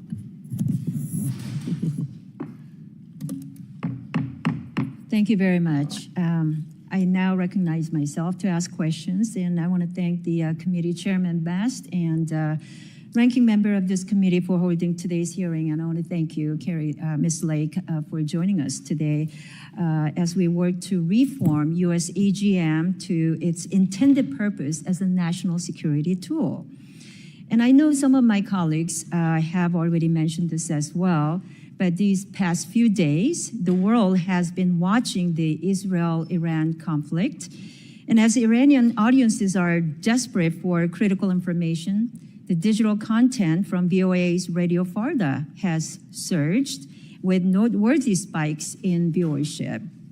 Meanwhile, North Korea's state-run newspaper, the Nodong Shinmun, condemned the United States for the recent U.S. strike on Iran's nuclear facilities. Without reporting from the outside world through VOA and RFA, most North Korean civilians only see the United States as the bad guy who, with no factual background or understanding of the risk of the nuclear development. So I worry about the US government's ability to win in the information domain during the next crisis, which could be just around the corner. For example, Taiwan Strait crisis. Is the United States able to rapidly disseminate information and counter Chinese disinformation without entities like RFA, who have had a long-standing and unique presence in the region? I acknowledge that we need accountability and transparency within US AGM and among the grantee organizations, but we need to accomplish this with measured congressional review and reform that does not unintentionally cede ground to our adversaries. So let me ask you first line of questioning related to the retaining the critical functions of VOA. With the recent events in the Middle East, we saw a last-minute scramble to bring back VOA Farsi-speaking staff who are on administrative leave. Meanwhile, dramatic cuts to RFE, RL, Radio Liberty have crippled the Persian language service to Radio Farda. The U.S. AGM reorganization terminated over 1,400 positions at Voice of America and spurred massive layoffs at the grantee organizations. So did you and your team have any concerns about how these terminations would severely limit the U.S. government's ability to support the flow of accurate information abroad? Could you explain why or why not? I don't think it will limit our ability to tell America's story abroad. And we are doing that. And, you said scrambled to bring people in. I wouldn't say scramble. I think when breaking news happens, if you've been in a newsroom, you get, you could call it scrambling if you choose, but basically when breaking news happens, it's all hands on deck. And these professionals came back in and they're still with us and they're still employed. And they got to work as you do in a newsroom, especially when news happens and it's not at their normal time where they would normally be in. You come into the newsroom and you cover the story, and that's what we're going to do. We can do it with a smaller staff. This newsroom should have been downsized a long time ago, but because it's the federal government and they don't believe in downsizing at all, it hasn't happened. Too many people were working in the newsroom, and we've shrunk that down in order to meet the president's his requirement to bring it down to statutory minimum. Okay, let me get to the next line of questioning regarding the grantees then. The RFA has been vital in countering the Chinese Communist Party's propaganda, whether it was exposing the CCP's ridiculous attempts to blame the U.S. for the COVID-19 pandemic or uncovering the Uyghur genocide to the world that left RFA Uyghur service reporters and their families vulnerable to CCP harassment.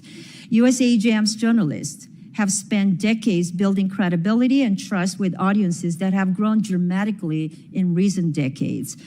With the reorganization, however, the grantees have had to let go of a significant portion of their employees and are unable to effectively fulfill their mission.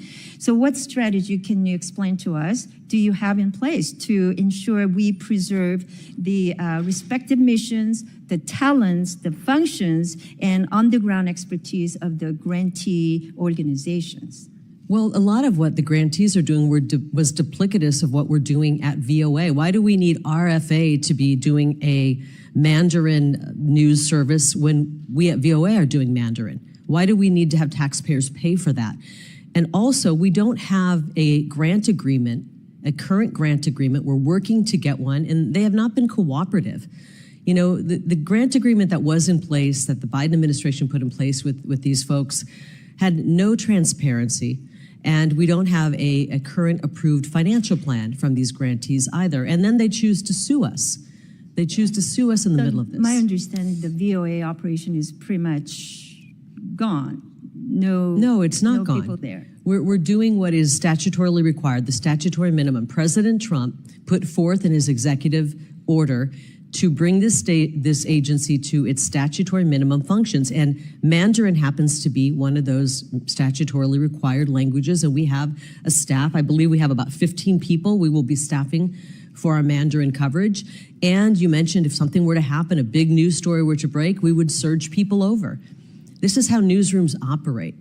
For example, in an American newsroom, when the elections happen, you surge people in to cover, you put more reporters on covering the elections because it's a big story. And then when there aren't elections, you have fewer people covering elections. When there's an earthquake, you surge people over. We have pulled back $17.3 million from the grantees. We're going to use that money to surge operations for news coverage when need be.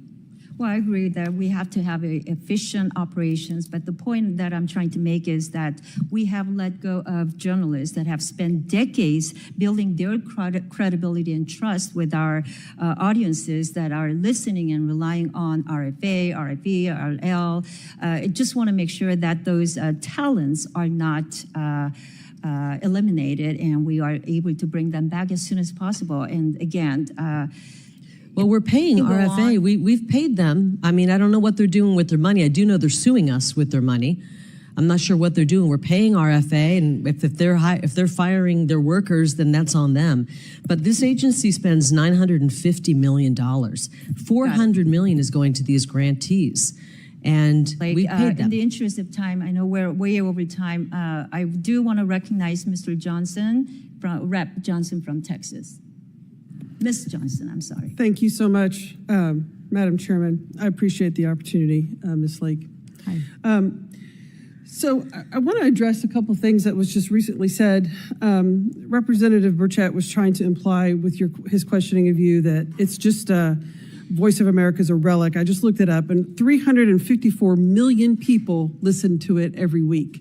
So I would hardly qualify or classify that as a relic. Those are government numbers, and I so- don't trust those numbers. Well, that's a sad state of affairs when you don't trust the government that you're representing and that you're working for and an agency that you're in charge of. That's a pathetic statement to tell the American people that you don't trust the government that you're leading. So next, The most American people don't trust this government. This is my time. And so, and Representative Kim, I share your concerns. I was comforted to hear that she expressed concerns to you that, quote, I wrote it down, she worries about the U.S. ability to win the information war going forward. And I share that concern. I'm very concerned that we are ceding ground. In her own statement, she said that the Voice of America is vital in contradicting the CCP China propaganda, and I completely But it's concur sharing with her. CCP propaganda. So, no, we are countering their propaganda. So I have some questions. You know, I just want to make sure that I have the record correct and I have your statements correct. You have called the Voice of America anti-American propaganda, correct? And I think you're implying that today. They have put forth propaganda from other countries. Sadly, I'm very sad about that. And you do consider Voice of America to be a biased agency, is that correct? They have been, yes. Okay. And you agree that the characterization of Voice of America's track record is unsalvageable and appalling, is that correct?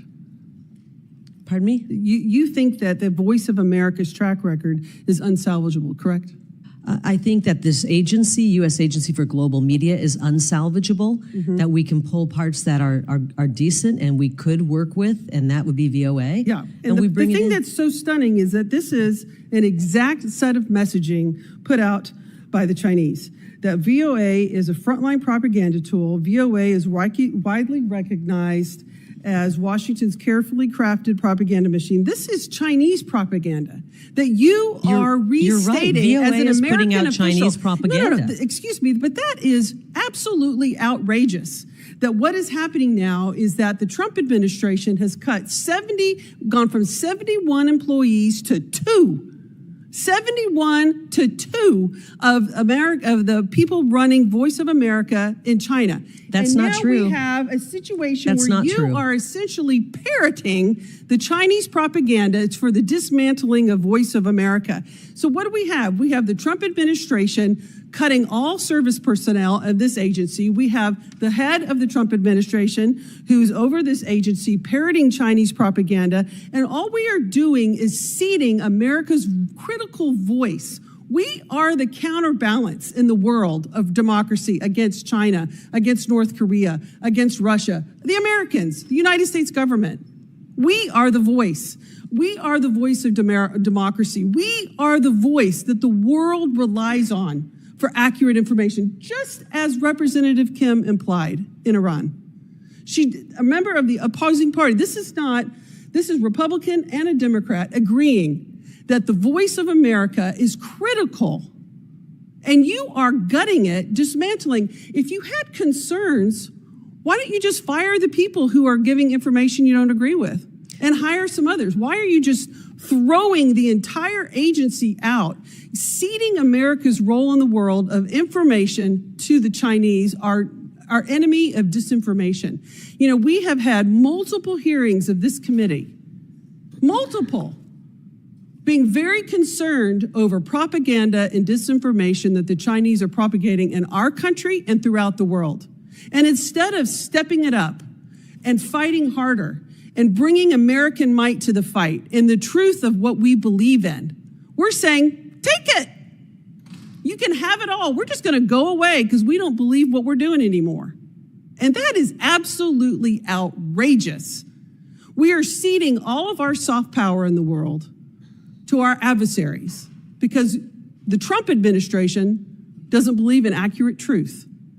And I just cannot for the life of me figure out why it is that you want to do it. It's just unconscionable to me. And unfortunately, I'm out of time. I yield back. Maybe you should run for president.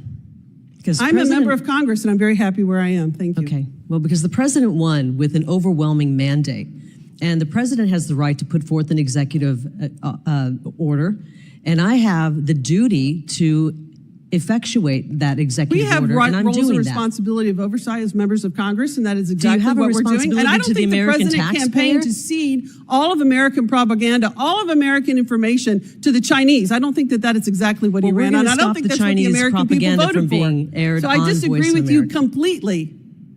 I can see that. I guess my time is out. So thank you. Chair now recognizes Representative Biggs.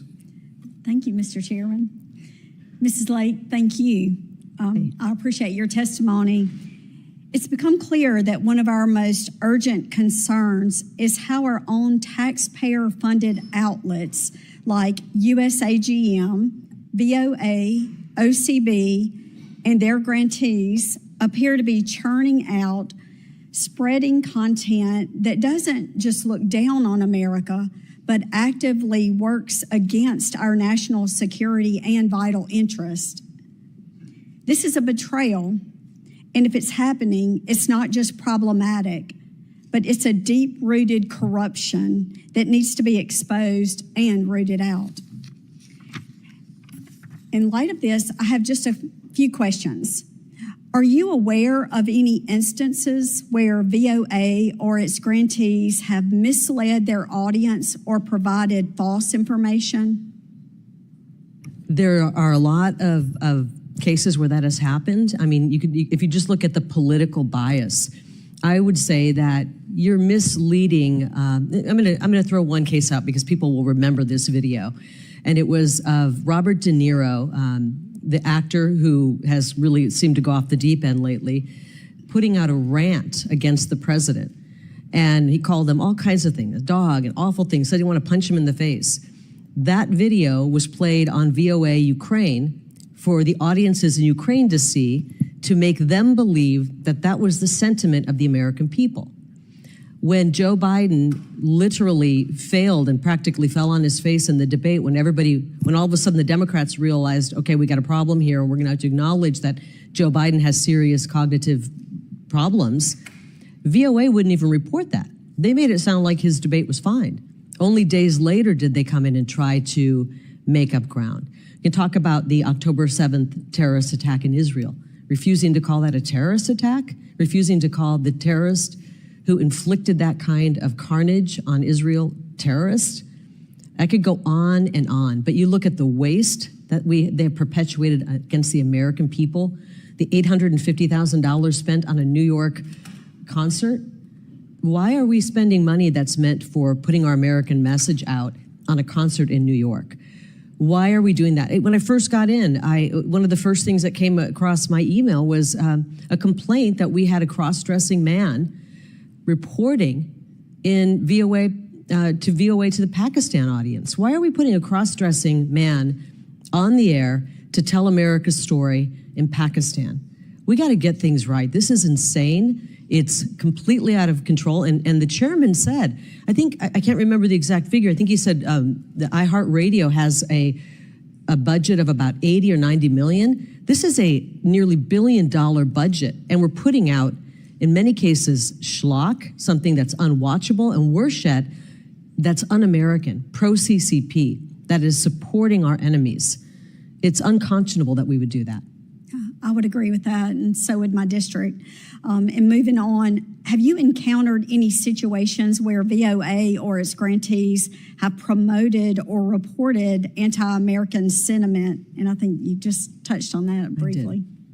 And I'm happy to pull more. If you don't mind, I'd be happy to pull more examples of that, and we can submit it to you later. Okay, and just in looking at it from a different perspective, are you aware of any cases where VOA or its grantees have promoted propaganda from an adversarial nation?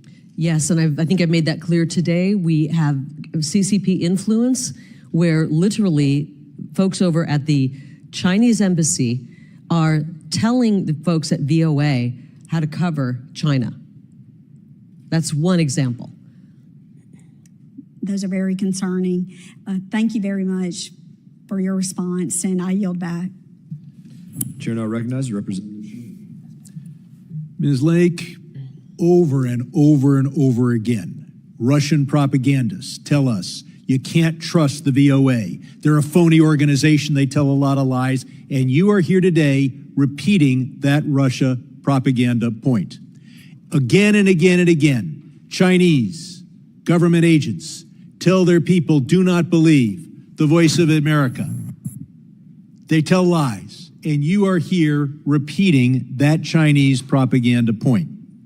What's particularly illustrative is my colleague said, you know, you have 300 to 400 million listeners per week nationwide, worldwide, and you said you can't trust that number. It comes from the government. That number is quite consistent with the numbers issued by the Trump administration in 2017 and 2018. Everybody in this room knows that I don't trust Donald Trump. Now they know you don't trust Donald Trump. Having administered that agency for 4 years, issues numbers as to how many listeners they have, and you say don't trust them. That's because now, excuse me, it's my time. Ms. Lake, do you know the rules here? Follow the rules. Now, you had your opening statement. This is my 5 minutes. Mr. Putin wants to weaken America. There are those in America who want to help him. Those who want to help Putin know that they can't just scuttle an American aircraft carrier. So they're trying to do something that is far more dangerous to our role in the world and our national security, and that is to scuttle our international broadcasting. Now, we have a bipartisan Armenian caucus, 2 chairs, 2 co-chairs. You have eliminated all Armenian language broadcasting. Did you consult with any of the chairs or co-chairs of the Armenian caucus in Congress before you cut off that broadcasting? That's a yes or no question. Nope. That's how decisions are made. And I'm sure you didn't consult with the U.S. ambassador in Yerevan either. I'd like unanimous consent to put in the record a report from the U.S. Office of Special Counsel detailing the terrible administration of USAGM during the latter months of the Trump administration. I'll point out that Ms. Lake tells us how terrible it is that she can't get information. You know who really needs information? Congress. You know who's sitting behind you? Mr. Michael Pack, the former under Trump director, same job you have, who we had to try to subpoena to come here and give Congress information, and we got stonewalled. But had we had Mr. Pack here, in your testimony, you talk about how there's waste, and we would have detailed all the waste of your Trump-appointed predecessor, and how the $1.6 million of personnel claims that you cite occurred chiefly under the Trump administration. So you're here basically saying that you don't think that we can't have international broadcasting because you can't run it. The idea that you say, well, China is telling Voice of America how to broadcast. Of course, you try to interview Chinese diplomats. You interview members of Congress. That does not mean, I tell all the LA Times what they should do all the time. They tend not to listen. Every journalist is given advice by everybody in the world all the time. Now, I think Ms. Kim did a good job of illustrating the problems with closing down our broadcasting efforts. Our soft power is of critical importance, and I think Putin would be very happy. Now, as I pointed out, there are many settlements of due to law breaking and violations that you cite, and of course, they occurred back in 2020 under Mr. Pax. No wonder he refused the subpoena. No wonder he wouldn't testify here. No, I will give you credit. You're here. And you're here defending the indefensible, which is that America should be silent on the world stage. Our ability, bombs are powerful. truth is more powerful. Taking the bombs away from our military would be bad. Taking truth away from our public diplomacy efforts is worse. I yield back. I now recognize my colleague from Arizona, Congressman Hamadeh. Thank you, Chairwoman. I want to thank Chairman Bass for allowing me to wave into this committee, and Ms. Lake. It's hard to say Ms. Lake. I know you as Carrie, and so does you can everybody. Call me Carrie. So does everybody in Arizona. And Carrie, for everything you had to endure in this committee hearing, especially not just here, but what you had to endure in 2022. And I know you're a fighter for the truth. We all know what happened with our elections in 2020 and 2022 and the tentacles of the Communist Chinese Party, which has just been reported by John Solomon, and how they were trying to impact the 2020 election. I know FBI Director Kash Patel is trying to get to the bottom of it. It's scary that they've infiltrated so many aspects of our government, and especially the Voice of America. And right here in the Congress, I don't know if you knew this, but the China Daily newspaper was actually being distributed all across Congress and every single office. And I helped lead the charge to ban the China Daily newspaper from being distributed in the halls of Congress, which I'm proud of.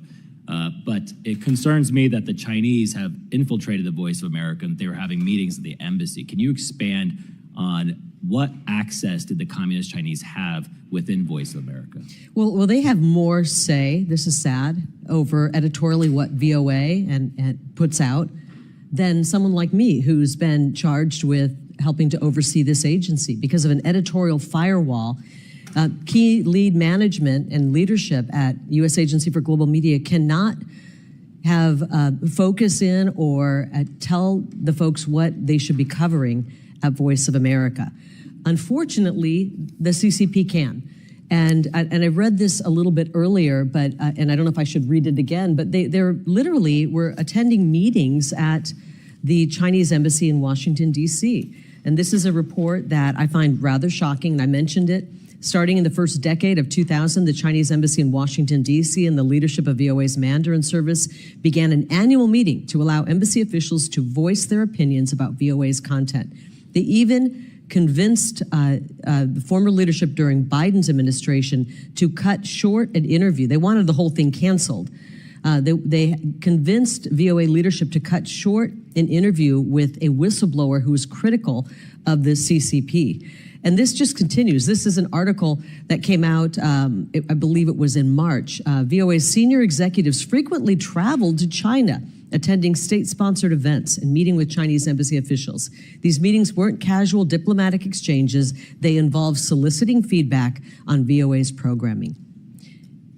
Congressman Hamadeh, if VOA decided to run a hit piece on you, and it was full of lies, and they called you and told you they were going to run that, and you wanted to say, hey, let's clear this up because that's not true, this isn't true, and I suggest you don't run the story, they could sue you for a firewall violation. But yet, a CCP official can tell them how to run the news. It's very dangerous. And I know we know how corrupt some of these courts are, and I know that there is a big challenge right now trying to stop the authority that you have and trying to reform the VOA. And you got to win this battle because President Trump needs this in order to make America great again. Apparently, there are judges who want to run an agency rather than be judges. And, you know, my suggestion to those judges, if they really want to run an agency, go to usajobs.gov and apply for a job. Well, we know many of them are politicians in black robes.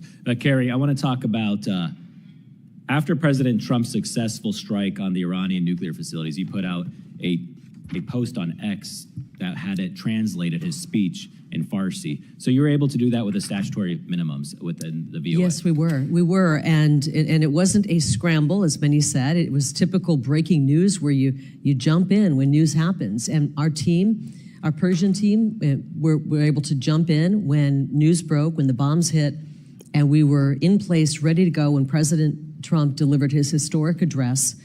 We had it broadcast on the air and digitally as well, online, and it was translated simultaneously in Farsi. Even though some people said we didn't do that, we in fact did.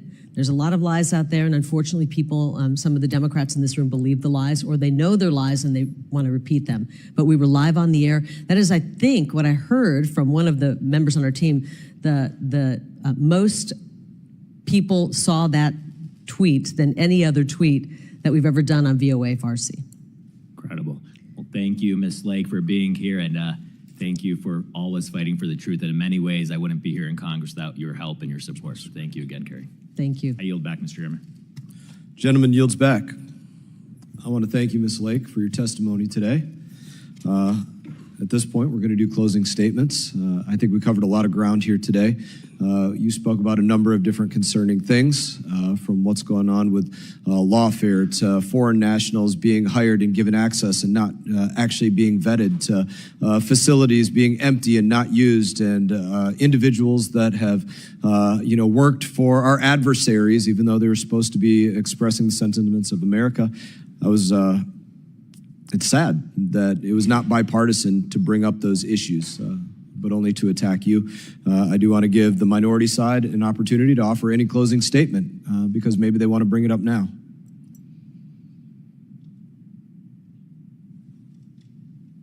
We cleared the room. I don't want them to say I didn't give them a chance, because that'll happen later. Yeah.